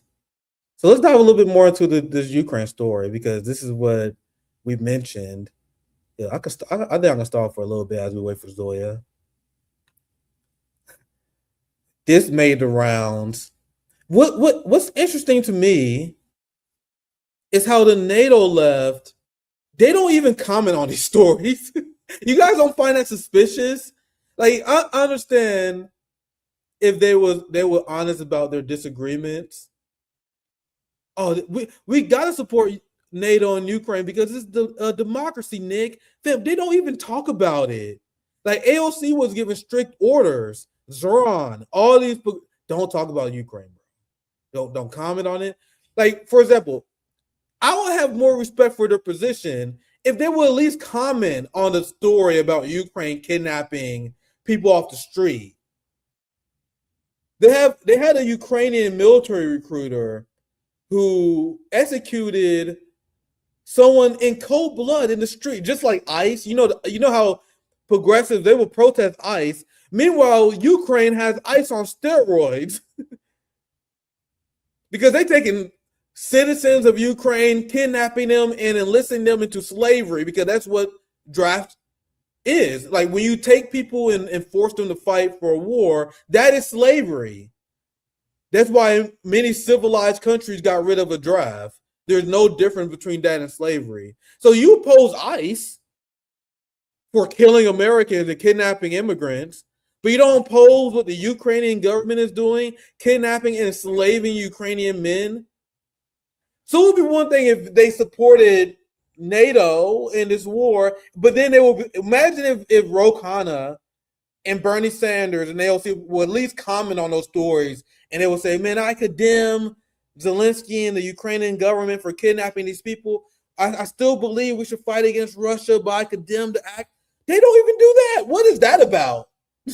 Am I the only one worried and curious about that kind of stuff? Why don't you guys ever comment on these stories? If you're one of these progressive feminist people and you support AOC and Ilhan Omar because of girl power, man, why don't you comment on this story? Hey, I'm a liberal feminist who support Nazis. Well, they wouldn't say that, but I'm a liberal feminist.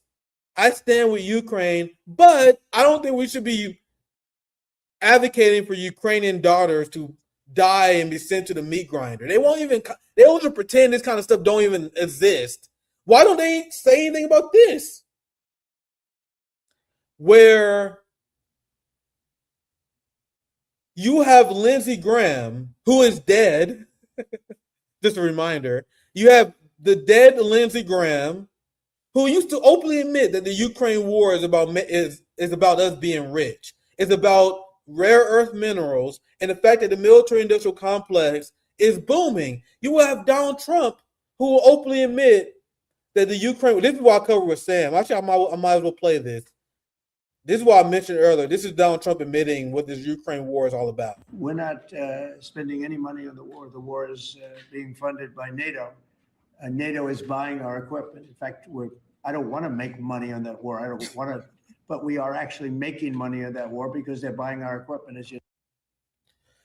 So every single day, at every single opportunity, you have neocons admitting that we're getting rich on this war. But then if you was to ask a NATO leftist, this is why they don't talk about it, because they know how stupid they would sound. They will explain to you that we got to support the Ukraine war because it's about defending democracy. They will go to no kings rallies and say we got to stand against authoritarianism and support democracy. Meanwhile, there are massive calls for wartime elections because people in Ukraine are furious that the Zelensky regime keep kidnapping people in Ukraine, for example. The Ukrainian people, They hear these announcements about how the United States is sending billions of dollars to Ukraine. The EU just dedicated another $50 billion to Ukraine, another $1 billion, another $10 billion to Ukraine. And they're like, where the hell is all this money going? That is what the Zelensky opposition is saying, because there have been a lot of corruption trials in Ukraine. Another thing that the NATO left seems not to be interested in. Sam Cedar, not interested in. Emma Vigeland, not interested in. All the Zoran Mamdani and DSA people, not interested in. You know, the corruption purges. So people in Ukraine, they're not even like radicals like I am. They're like, hey, man, where's all the damn money you guys receiving? I thought we were supposed to be winning this war. Why are we losing? Why are we kidnapping people off the streets? So, hey, I think we should have elections. So, fam, I'm not even saying that the people in the Zelensky regime had the same analysis as I do. They just upset with Zelensky for other reasons. That's how horrific and how corrupt Zelensky has been. So Zelensky's opposition has been calling for elections. And in the meantime, the Western corporate media has been helping Zelensky cover up not having elections, because they've been saying elections. Look, you guys see how they platform. Here's the receipt. Yeah, here it is. Yeah. Holding elections in wartime would risk destroying Ukraine, says Zelensky. Would it destroy Ukraine, or would it destroy your grip on power on Ukraine? Because the Ukrainian people consistently say they want a peace negotiation and a peace settlement. But according to the Ukrainian fascist government, the people who want peace in Ukraine, something else that the NATO left will never mention, by the way. All the people who say they stand with Ukraine, all these traitors, Nazi supporters in the DSA, they will never look at you and explain to you how the majority of the Ukrainian people are willing to seek a negotiation to end the war, even if it means them losing territory. You gotta know only 24% in a recent poll of the Ukrainian people say they want to fight to the last Ukrainian. So why is it that despite that 66% of Ukrainians want peace, the only thing you hear in Western media, the only thing you hear if you was turn on CNN, MSNBC, hell, if you turn on independent Bernie industrial complex channels like Majority Report, they will tell you how, oh, come on, we got to stand with the Ukrainian people. We have to fight to the last Ukrainian.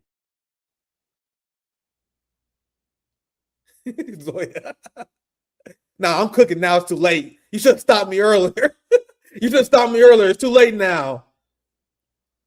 So explain to me how the Emma Vigeland Nazi supporters believe that they're standing with Ukraine when they are against the will of the Ukrainian people who rather end this conflict. And this is the Ukrainians who live under the Zelensky regime. You guys realize that if you look at the entire Ukrainian population, this is why I advocated for sovereignty of the West Bank away from Kyiv and the Zelensky regime. Because when people say the Ukrainian people are opposed to Russia, what do you mean? People in the Donbass, people in the Lugansk region, they are pro-Russia. So when you say that you support the Ukrainian people, no, you only support the Nazis in Ukraine. You don't support the ethnic Russians, the people who's victim of fascism. You guys see why the NATO left avoids me like a plague when it comes to this issue? They're like a kid in the playground. I've been studying this issue for years. I have my amazing friend Zoya who helps educate me on this, who grew up in the USSR. I speak to people from the region. I speak to Ukraine. This is easy to understand this. The NATO left knowingly support Nazis in Ukraine in order to advance their agenda of climbing the Democratic Party career ranks. How do people consider this a small disagreement? Here's Zelensky bragging once again about how he is deepening his ties with the state of Israel. I received warm congratulations for the people of Ukraine from Prime Minister Benjamin Netanyahu of Israel. Meanwhile, Emma Vigeland in the Majority Report and Hassan Piker, they will look at you with a straight face and explain to you how in order to be pro-Palestine, you got to stand with Ukraine. And people wonder why I view them as adversarial, as I view a Republican. They are Nazi-enabling trash, and exactly why social democracy is the moderate wing of fascism. Because they know that Ukraine is tied to Israel. They know that supporting Ukraine harmed Palestine on the geopolitical world stage. They know it harms Iran. They know that Zelensky wanted Ukraine to be a big Israel. But it's easy to say free Palestine. But what DSA does, and the reason why they're an enemy of peace movements and the working class, is they take geopolitical positions that undermine the Palestinian cause. Like Zohran Mamdani's dipshit wife who supported free Syria. How is Syria going, Mamdani? Like the dipshit Dr. Cornel West and Angela Davis who supported the Iranian protests, the Mossad protests against the Iranian regime. Dipshits in the United States left who speak revolutionary language but does the bidding of the empire. That's the entirety of DSA. All of them are NATO leftists who support Ukraine despite them actively supporting the Israeli government and the Israeli regime.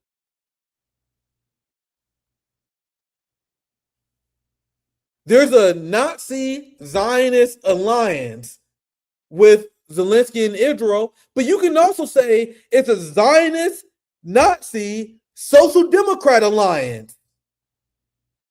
Hey, Zohran is palling around with Jessica Tisch. He's endorsing Hakeem Jeffries. And they love Zohran. Zohran is your hero. You guys love Zohran Mamdani. And Zohran Mamdani is allying with Hakeem Jeffries. So in real time, we are witnessing everything they accuse the working class of. They accuse us of forming a red-brown alliance because I refuse to condemn my conservative brothers and sisters. I was open with talking to people they view as conservative. I was open to talk to Jimmy Dore. I was willing to talk to ACP. And they were like, Nick, how dare you? How dare you talk to people who are anti-duopoly, who may be more socially conservative than us on a few issues? And as they condemn us for having no choice but to work with our neighbors, even those who are socially conservative, they are forming alliances with Zionists and Nazis. They are the true red-brown alliance. They are the blue-brown alliance. And you goddamn right, I'm a wrecker of their movement. Because you know, that's what all the DSA people tell you about me. They really don't like me, bro. I got a lot of heat for the DSA Zohran people.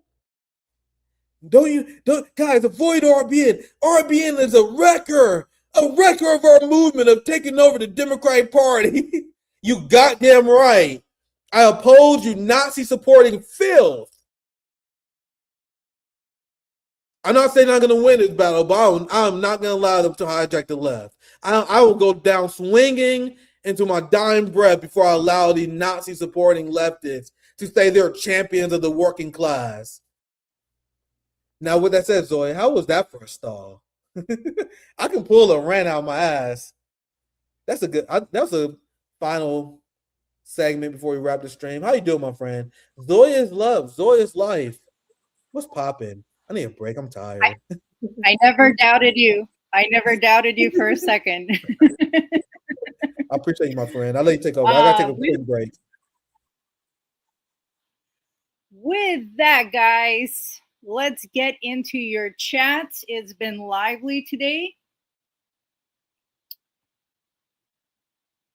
And how's everyone doing? We're at Wednesday. Next time you'll see us Friday, end of the week. I love going through the working week with you guys. I'm back to school too. So, you know, fuck the establishment. Randy Terpastra. Good evening, Mr. Cruse and my revolutionary comrades, and a good evening to you too. Anti-imperialist party. Oh, had to start from the beginning for the intro music. Yeah, it's pretty based. Shout out to Greg. He did a lot of editing work for RBN, and he still does Nick's Hotspots. Mad Crab Greg, if you want to follow him on Twitter or get some editing work. Casey, no, you don't start without me. We wouldn't dare. Hold the show, hold the presses. Ashura, how's the Hassan base taking this? He's been praising Hamas. The Hassan base is who he panders to. You know, he's saying the things that he's saying to appease his base. They're just edgy liberals. Billy Joe, greetings, comrades.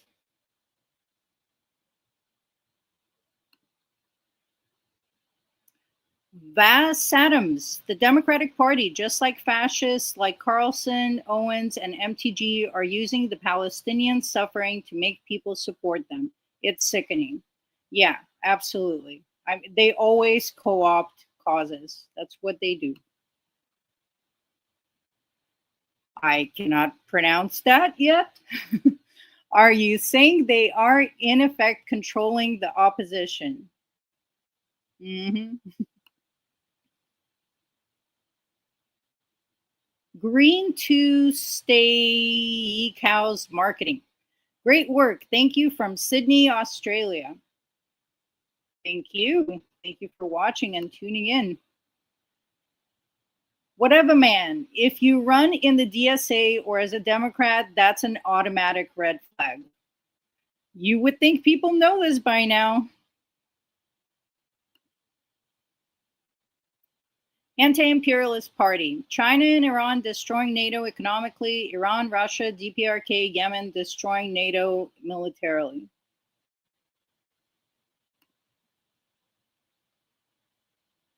Violin. Economic war is literally illegal. Yeah, but the West is above the law. Criminal enterprise. The US regime. I gotta get used to saying that. Mark Puglisi, thank you for the $2. Maddow is a douchebag. I think everyone that watches RBN knows that. Billy Joe, Cuba will be self-sufficient in electricity from China's solar project in a few years. I hope so. I hope they can manage it before the US regime strangles them. Brian Grisby, what happened to the Poor People's Party? I guess we are down to Green Party or KS, Shama Savant Worker Strike Back Party. Again, electoral politics is not the end-all be-all.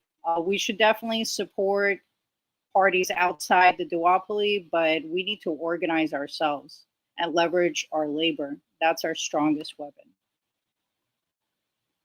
Don Hooligan, Russia, Russia, Russia. No, China, China, China. Yeah, these mainstream media stooges, you just wind them up and they'll repeat whatever CIA talking points the Times call for. John Kemper, just goes to show how many screwed up people we have that they watch her. I mean, yeah. They're screwed up because they watch her. Yeah, she's the only working one. Class is really busy. Yeah, I catch DSA people repeating Rachel Maddow shit all the time. By the way, that's why I watch them. You guys don't have to. I wouldn't advise you to. I didn't before I was a citizen journalist, but I listen to what Rachel Maddow says because I'm like, bro, if I catch any of you motherfuckers repeating what I heard what she says, I'm looking at you sideways. And I would hear Dr. Cornel West, the reason why he's on MSNBC, like people like Dr. Cornel West, he will repeat shit I hear her say all the time. Anna Kasparian for 2 I teach, she used to do it all the time. Emma do it all the time.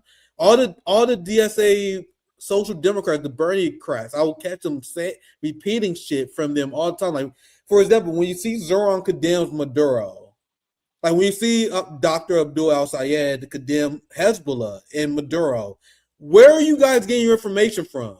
Who are your sources? Guys, your sources is Rachel Maddow. are people influenced by Rachel Maddow. They will never admit it, but that's where they get. That's why Zoran says Maduro is a tyrant.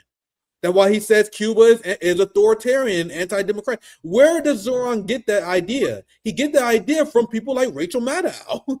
So I'll be catching people in 4K saying the same shit she says, and I know you're shady immediately when you do it. That's why we got to keep calling it out and exposing the lies. Casey, still Russiagate? Oh my gosh. Yeah, whenever it's politically necessary. Billy Joe, China's new sodium or salt batteries will revolutionize solar energy. China is innovating incredible things, and things that will serve all of humanity. Fei Lu, why don't you work on a veto power for the American voters? Some accountability from the American voters would be much more useful than veto power in the Western order serving UN. We don't have any power as voters. Any power we have is through our labor. So anything that requires us voting is going to end up being rigged, just like the primaries. And we can't vote our way out of this.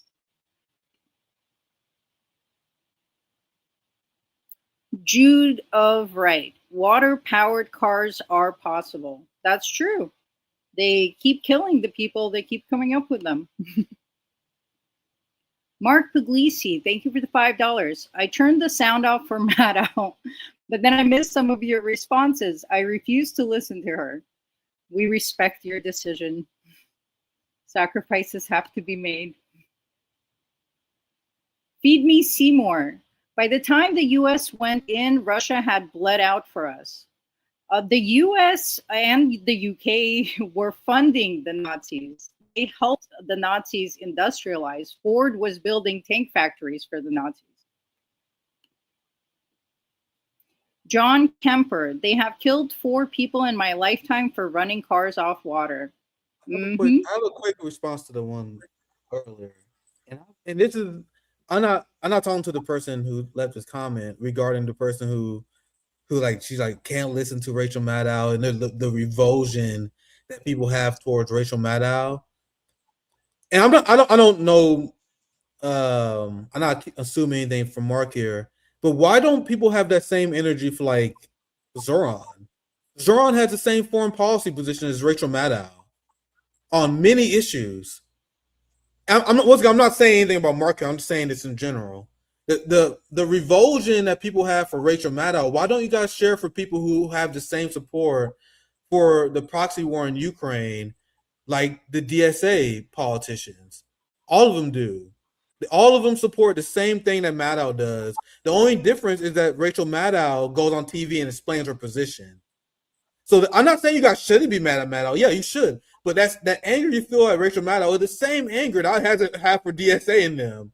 If for anyone who's a Democrat and support the neocon agenda of Alex Soros, you guys know that's why they support NATO, right? You know that's why they condemn Hezbollah and the resistance, right? In order to get support from the Working Family Party, George Soros, Alex Soros, and all these dark money donors that they all take now, they all support. You have to support their foreign policy agenda, or at least not speak out against it.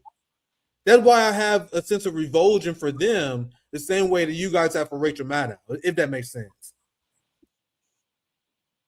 Yep, it's important to question ourselves and reflect on these things.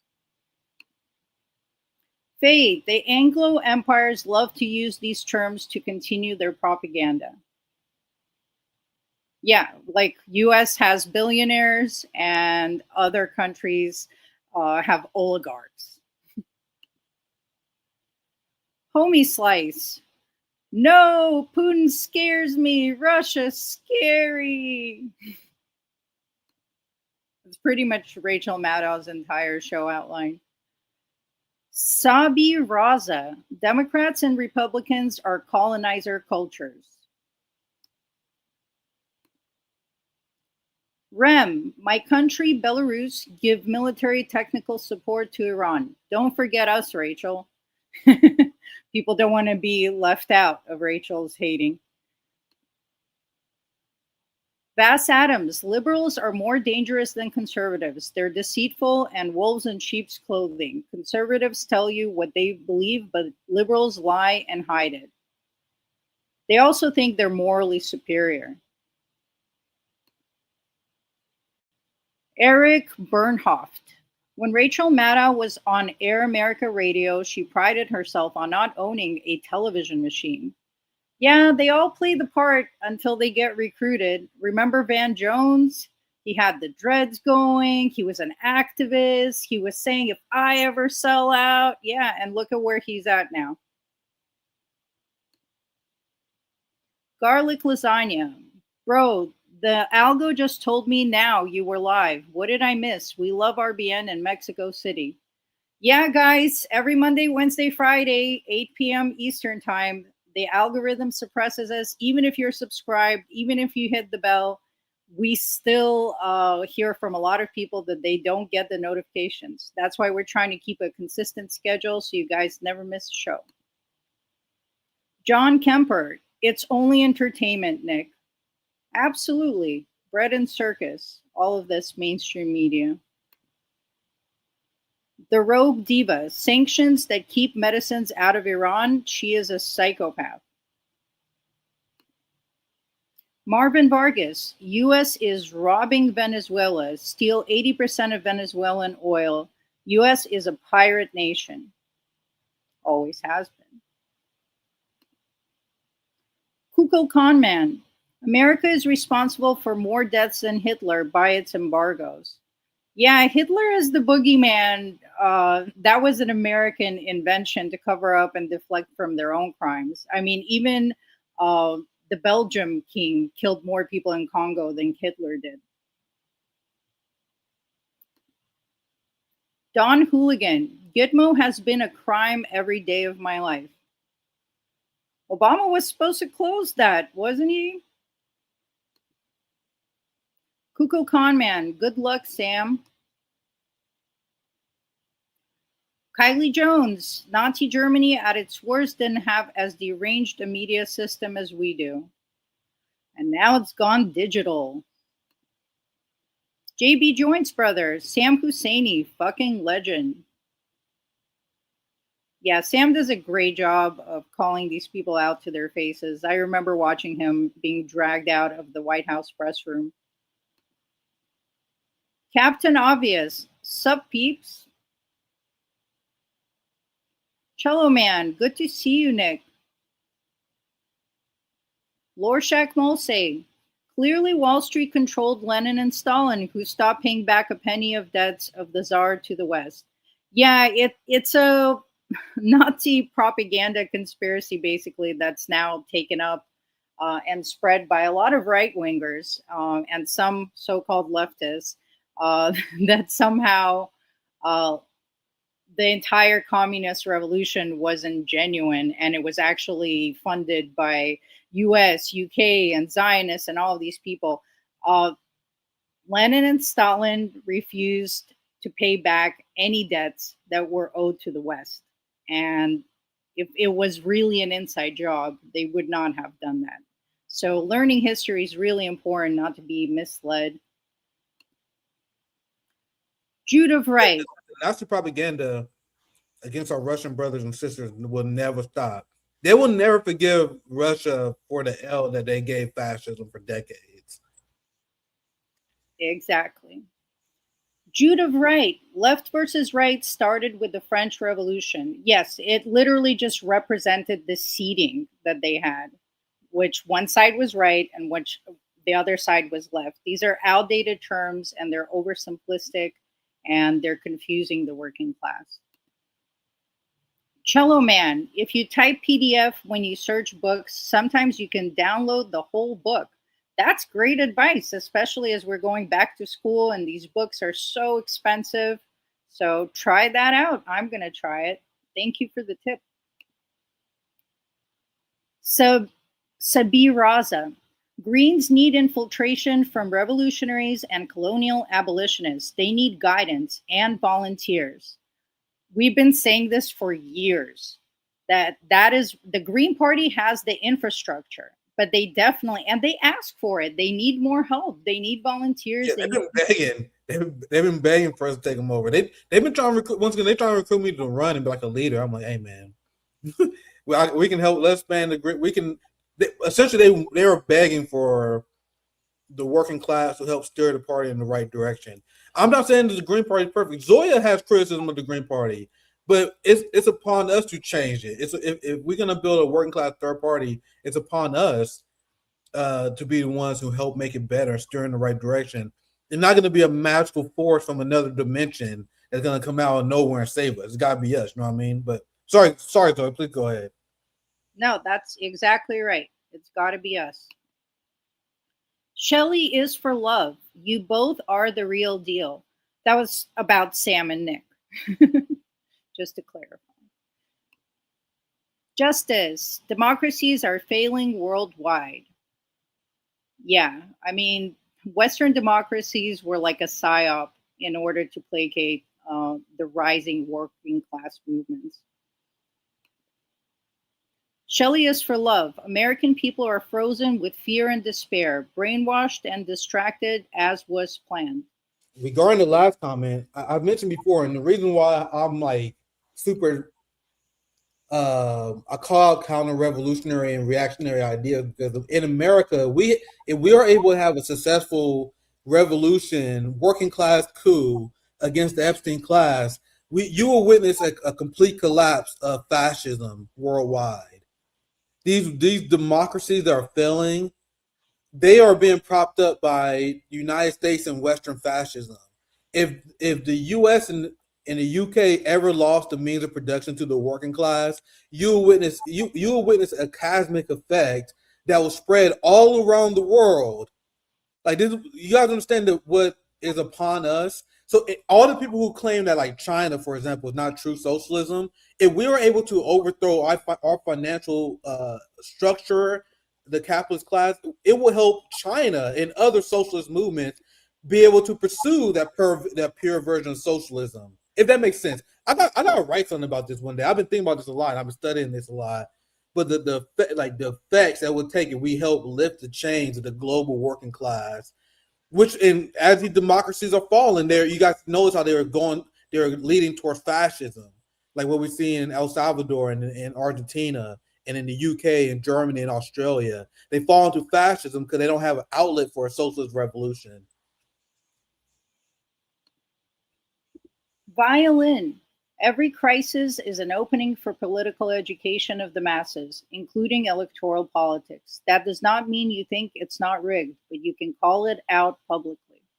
Absolutely. That's what Sharma says. She uses her campaigns as a way to inform and mobilize the working class.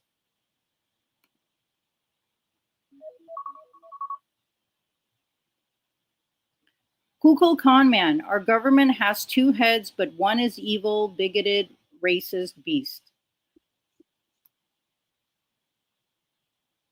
Kylie Jones, Mamdani was grown in a CIA lab. He doesn't have a sincere bone in his body. Absolutely agree. Look into his mother. Someone else in the comments said that for the last show that we never mentioned the Mamdani mother's connection to Epstein. So here we are. Look her up. She was in the Epstein files. She was hanging out with Bill Gates and all of these shady PDF characters. Yeah, I saw that. I was like, bro, I know they don't say what I think it says, right? I was like, bro, that can't be real. I guess it is. That's crazy, though. Yep. Violin. Yep, the inmates of the world's largest gulags call China the surveillance state. Can't make this stuff up. Absolutely. We have the largest prison population on Earth, and we're only 5% of the global population. And we criticize other people for how they handle their prison systems. Bro, imagine how bleak our police state is, that we imprison 1/4 of the world's population. We have the most complex and well-funded prison surveillance state in the world. Meanwhile, the suitable left is busy spending calling abolitionists and people who advocate reining in the surveillance state. They are considered the radicals in this society. we're considered a radical because we're like, hey man, I don't think the NYPD should have the budget of other countries' military. Hey man, I don't believe the NYPD should be militarized. I don't believe they should be able to surveil people and steal the resources. And that's considered extreme in the police state.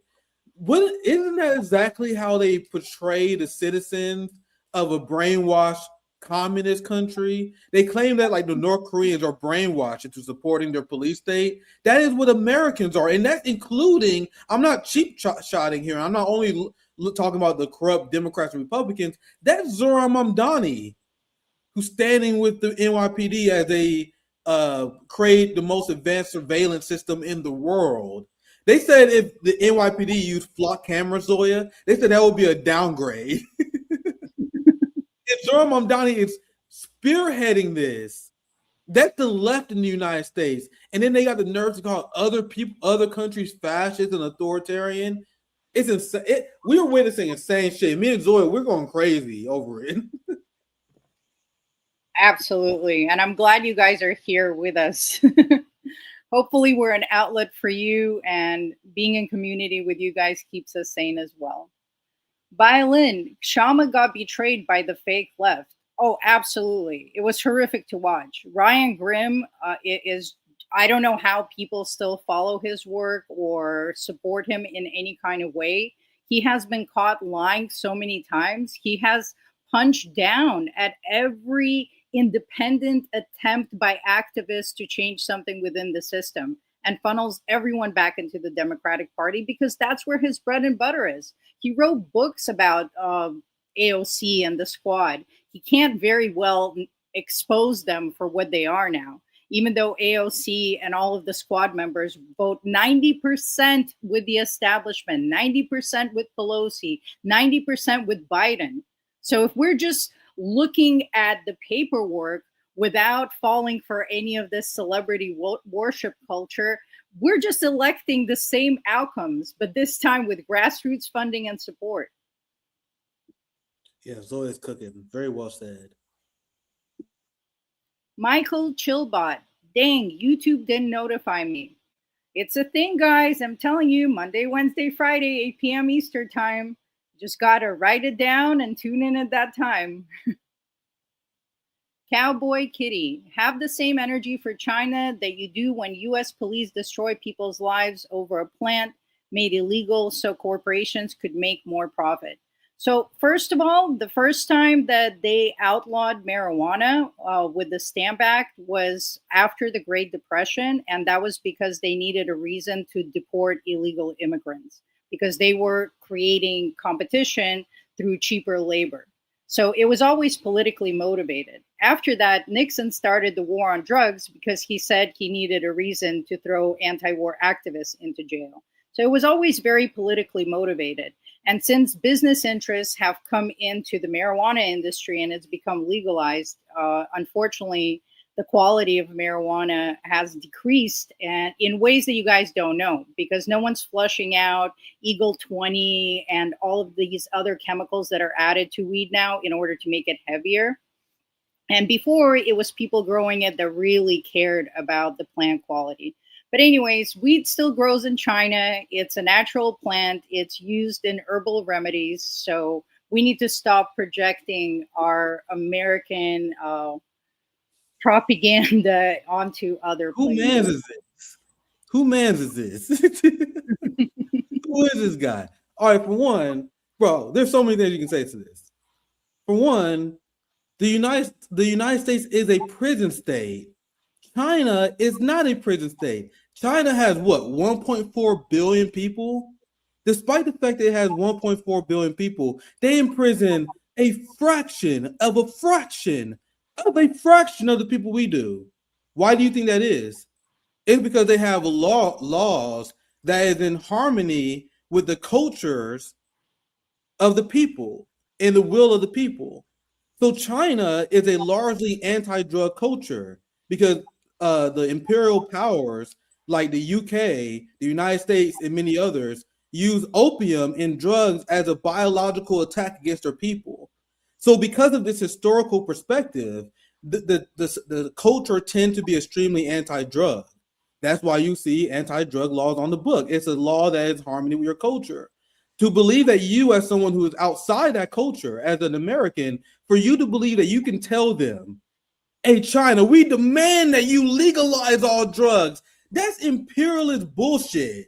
It is not my right, even though I support the legalization of weed, because the way the United States police state has weaponized that against the working class. It's because using historical perspective and historical information from the United States on how they weaponized the drug war to go after minority communities. That's what shaped my perspective on what I believe the United States should do. But if you're not from China and you're not taking perspective their historical perspective on why they had the position they do on drugs, and you demand that they take a position that you support, that's very imperialist minded, and you will essentially govern the same way as the neocons you criticize do. It's the same mindset that you believe that you have the right to tell other people how they should live and how they should judge their society. It's clear that the Chinese law is in harmony with the people, whether you like it or not. That's why they don't need a police state. The reason why the United States need a police state is because our drug laws and many other laws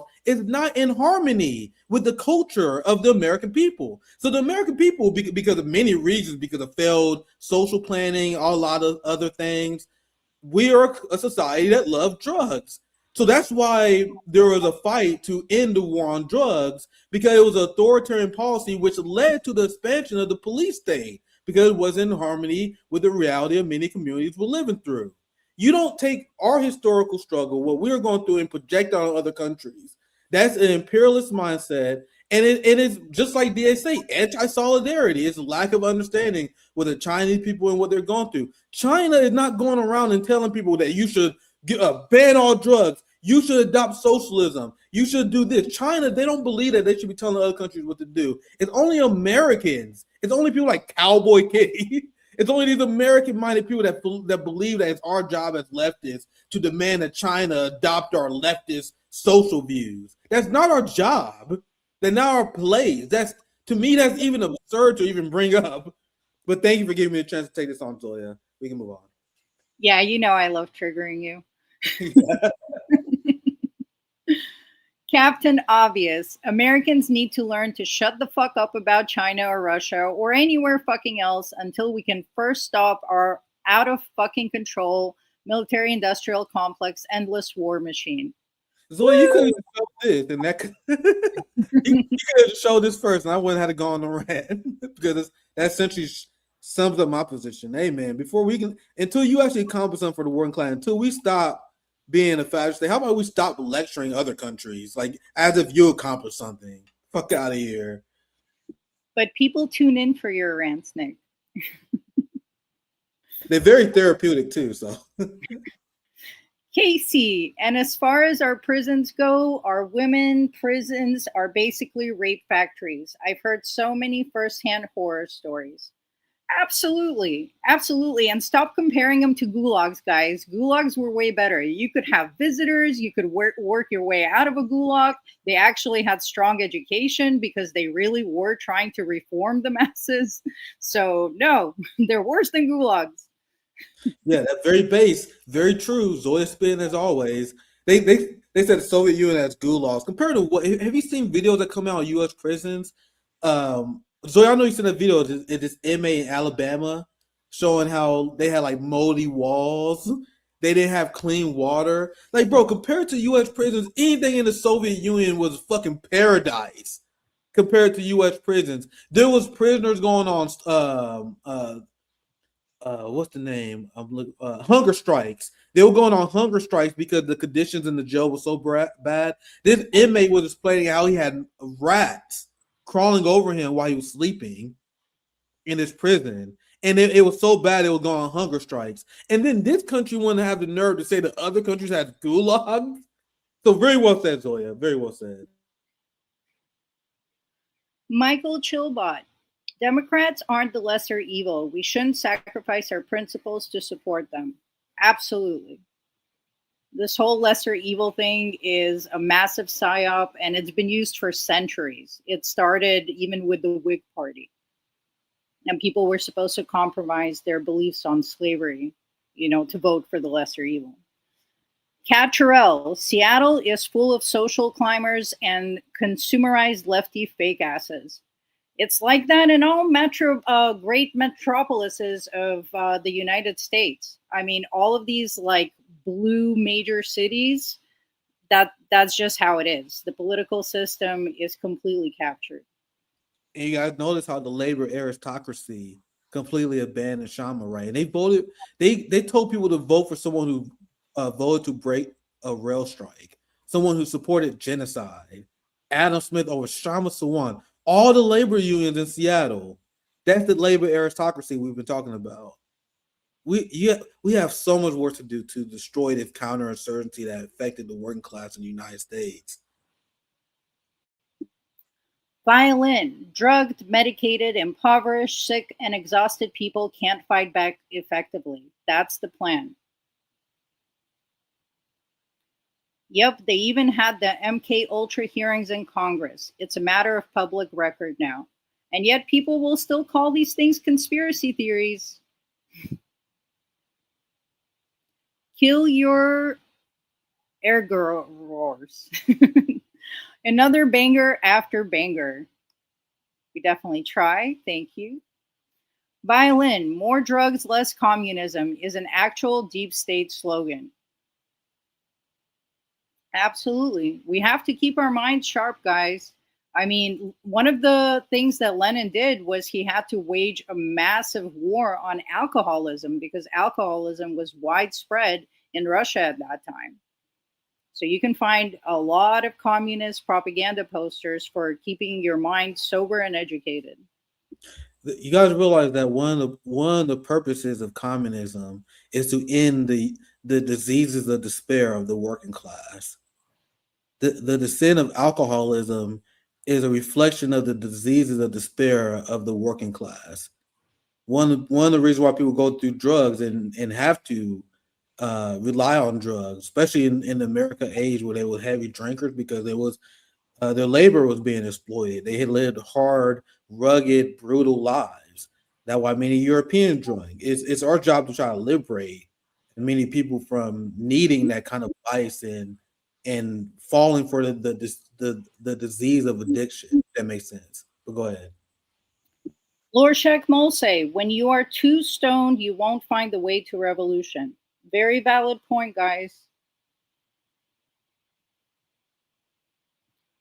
Operation Mockingbird. The Church Committee was the last hearing on the deep state. JFK wanted to dismantle it, and look what they did. Yeah, people just don't know. Shelley is for love. The duopoly won't allow a third party to become viable. How's that democracy? We can't work with this system. No, we have to work against this system. America is a shithole country. What a great handle.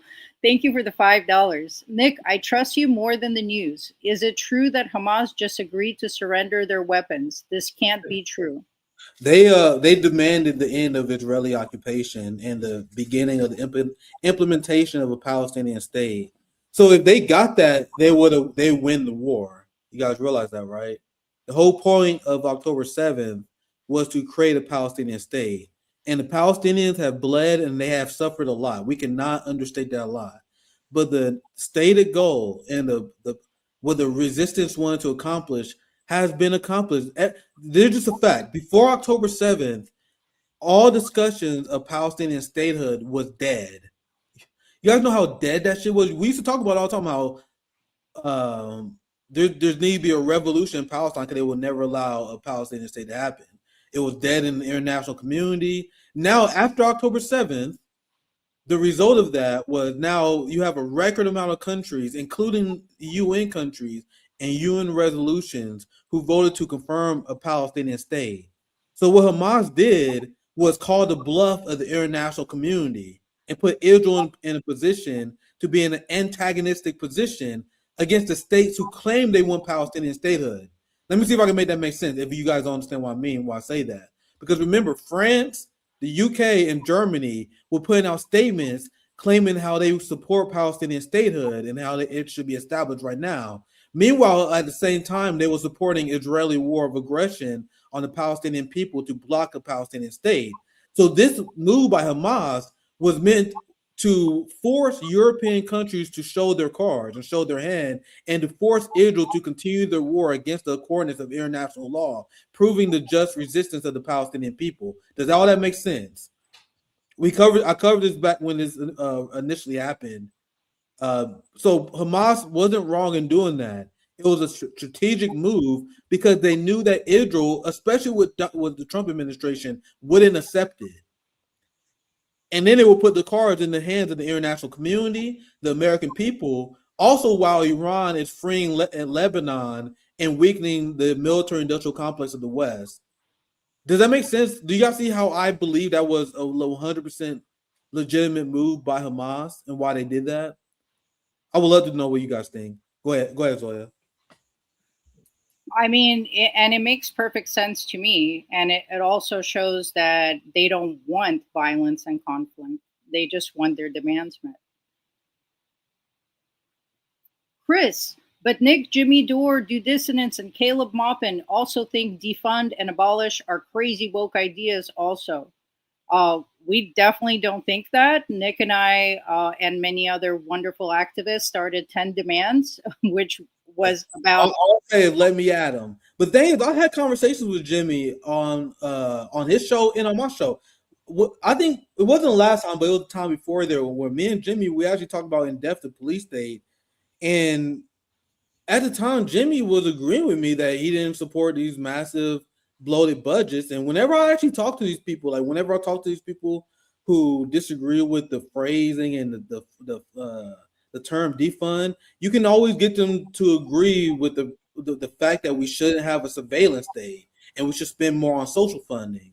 So that's why, like, I will have to watch the segment you guys are talking about, but I believe there need to be less sloppiness in our analysis. I think we need to realize that the defund the police movement is doing everything that you guys claim you want to accomplish. Like, if we worried about a rising surveillance state, which like Jimmy and many others warn about, wouldn't it be natural for us to call for the demilitarization of the police state? These are conversations I had with Jimmy before, and he agreed with me. So it's hard for me to comment on these chats because you guys love to hear me comment on commentators or whatever. You guys love when I talk about YouTubers, but it's very hard for me to analyze it without seeing the clip itself, if that makes sense. Because I don't know how exactly was said, because I had conversations with these people before about this. But maybe you guys can send me the clip, I can react to it, but I don't know what was said. That's why it's hard to comment on these people. Because I don't have time, guys. I don't have time to watch all these independent media channels. I gotta do research. I'm making hotspot videos. I'm watching my ops. I'll be missing a lot of these segments, so I'll be like, I don't know. I don't want to drag them because I don't know if they actually said that or not. I gotta see it myself, if that makes sense. Nick is very powerful on the issue. When he was on Jake Shields, he even got Jake Shields and his chat to agree with Nick on why we should be defunding the police. It's a libertarian argument. It's not even a Marxist argument. It's a hey man, I don't believe the government should tread on us. We should be spending our taxpayer money on other things other than a giant police state. Like, these are arguments that are made to be made against conservatives. It's insane when I see people run away from it. Oh, you want a big nanny state? I thought I was I'm a communist. You guys said I was the big government guy. Meanwhile, here you are supporting big police states. You guys realize how easy it is for me to make that argument? I immediately said that to Jay Shields. He immediately like, yeah, that makes sense. What can you say in response to that if you say you're a fiscal conservative? Meanwhile, you agree on big government spending for police officers who do less work than police officers did 20 years ago. We covered this on our channel. They did studies that show police officers, they filled half the reports they used to do because crime naturally fell. Because of advancement in society and quality of life, crime has fallen over the last few decades. So cops don't even do shit. They don't solve crime. They fill out half the reports they used to fill out. They don't do shit. And meanwhile, all these conservatives that say, I believe in small government, I believe in responsible spending. They would say in a poll, as we got record government spending on policing, they would say, I feel unsafe. I feel unsafe. I don't want to live in the cities. I feel unsafe. Okay, clearly the police budgets are not helping you feel safe. Are you going to put the two together If you're saying you don't feel safe and we're spending record money on police spending, obviously the police spending isn't working, right, dipshit? You guys realize how easy it is to make these arguments to people and how fast people will actually fold when you do? I make arguments to conservatives. They agree with me at the end of the day when we had these conversations. Zoe, you can get me fired up.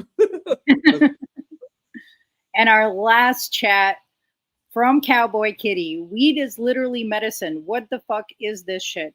I just want to say I spent decades trying to legalize weed, and there's no one that knows the benefits of weed or supports the benefits of weed more than I do. I'm sure more people know more than I do. This is in no way against marijuana as a medicine, but medicine can be abused also. And abuse of it is clouding our minds. It's distracting us from organizing. And I'm someone who smokes weed and definitely don't think that anyone should go to jail for a plan. I said it many times before. I tell my friends this, I tell people this all the time. If weed affected me the same way that you guys say it affected you, I wouldn't smoke this shit either. Because I'm a very productive stoner. I train. You guys know we used to do jiu-jitsu. I trained with all the Brazilian boys back in the day. We used to smoke weed and we would train for 3 hours. Do you guys do that? Have you guys ever smoked weed and then get on a heavy bag and go and throw thousands of punches? That's the kind of stoner I am. I'm a very productive stoner. I used to go to work high as fuck selling cars. My manager knew I was high, but when I got high, I would sell the fuck out of cars. That's just how I am. But if you're one of the people and you smoke weed and you can't do shit, and this is how people say that, when I hear people explain to me how weed affects them, I'm legitimately like dumbfounded. I'm like, bro, I would never smoke weed if I was you. The only reason I smoke weed is because it actually helps me in a lot of ways. It helps me with my anxiety. I have a lot of trauma. It helps me with my trauma, anxiety. It made me feel more creative. It made me more active. But the way you guys, some people describe weed, if I were you guys, I wouldn't smoke that shit either. If it makes you lazy, if it makes you unmotivated, don't smoke it. Don't fucking do it, bro. Run away from that shit because it doesn't affect me like that at all. And at the same time, and this is what makes weed such a fascinating thing to study, there are people who definitely shouldn't smoke it. Because I know people in my personal life who develop schizophrenia and mental illness, and that's real. Like, if people who abuse weed, there are links to other mental illnesses that can develop from that. So you shouldn't smoke weed. You guys see how I have a nuanced take that I don't understand why most people don't have? If you can smoke weed and you can do that in moderation while still being productive, have fun. That's me, fam. I can be, when I'm on weed, I'm on top of shit, fam. I'm cleaning, I'm working now, I'm doing shit. But if weed leads to mental instability, if you feel unproductive, if it makes you feel bad, don't use it. Like, how does this a hard point for people to make? In terms of organizing, I think it's best to, when you're organizing, to ban people from being under the substance of drugs. And I think that these are common sense things. Like, if you organizing, don't be high. You know what I mean? If you're doing stuff that important, don't be high. If you're operating big machinery, don't be high. But these are just common sense things, if that makes sense. But I think that's a pretty good way to wrap the stream up. Zoe, I'll give you last thoughts. Can you wrap us up tonight? Absolutely. Yeah. So, and Arnold Schwarzenegger smoked weed when he was bodybuilding. So, absolutely, anything can impact people differently, can be abused or used properly. And definitely, plants that come from nature shouldn't be illegal. And the way that the US regime has weaponized them, that is exactly what I oppose. As far as what you do in your own home, that should be your right. And, everything that Nick said, I completely agree with. So we're not going anti-weed, guys. We're just saying that different places have different traditions and different cultures. Like, weed was not available in Russia, so they had an alcohol issue. And when you're organizing, you should show up ready to organize. Just like you wouldn't show up drunk, don't show up stoned. So have these nuanced takes on things. Love discussing things with you guys. Definitely always leave your comments in the chat. We'll put them up. We'll discuss them with you, because this is a community and we're trying to encourage you guys to organize in your communities so that we can build a better world. Please support Gaza funds. with our RBN merch, which you can find on Bonfire. The links are in the description, as well as where you can follow us: Twitch, Kick, Telegram, and of course, Twitter.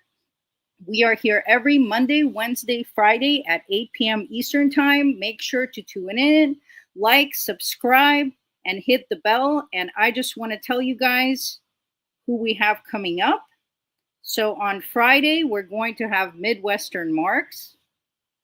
On Monday, we are going to have Matt Wineglass. And I confused him before with Aaron Good because, you know, all white guys look the same. So I apologize. He's actually the one from Politically Homeless. And then on Wednesday, we're going to have Hawes. On Friday, we're going to have Jason Smith. On Monday the 7th, Zoya cooking, bro. Zoya been in the lab cooking with these guys. We probably have a lot of banger shows coming up. Oh, yeah. Monday, it's going to be Venezuela analysis, and I'm talking to Garland Nixon and Ajamu about dates. So we have a lot more great guests coming up, even after these wonderful guests are on the show. So make sure that you guys catch us live or on the replay. Share this stream with your parents, with your friends. That's the only way for us to beat the algorithm. We're counting on you guys. And remember to support the show on Patreon. Love and solidarity. We will see you on Wednesday. Oh, and I almost forgot. Nick's making a special appearance on a French show, Le Monde, tomorrow at 9 a.m. Eastern Time. So he's going to definitely post announcements on his Twitter page, and make sure to tune in for that. I appreciate you guys. You guys know I'm always in the lab cooking. So we did 2.5 hour stream. Now I gotta wake up tomorrow morning and do a show.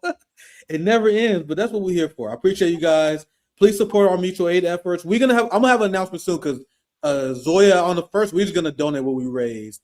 We're gonna find another Gaza fund. And we appreciate anyone who supported us on Bonfire. We raised nearly $400. I don't know the exact amount, but it's nearly $400. And we're going to be donating that to a Gaza fundraiser here very soon. That's my main priority, is party building, helping mutual aid, supporting mutual aid in any capacity that I can, fundraising for victims of genocide. And you guys helped us raise hundreds of dollars for Palestinian families thus far. So you guys make me very proud with that. And you guys also get a shirt in the meantime. You guys get a great shirt, a banger apparel, conscious-free apparel, based apparel, while at the same time supporting Palestinians. So please support our Bonfire. Please support our Patreon to support our work. And have a great night. Take care.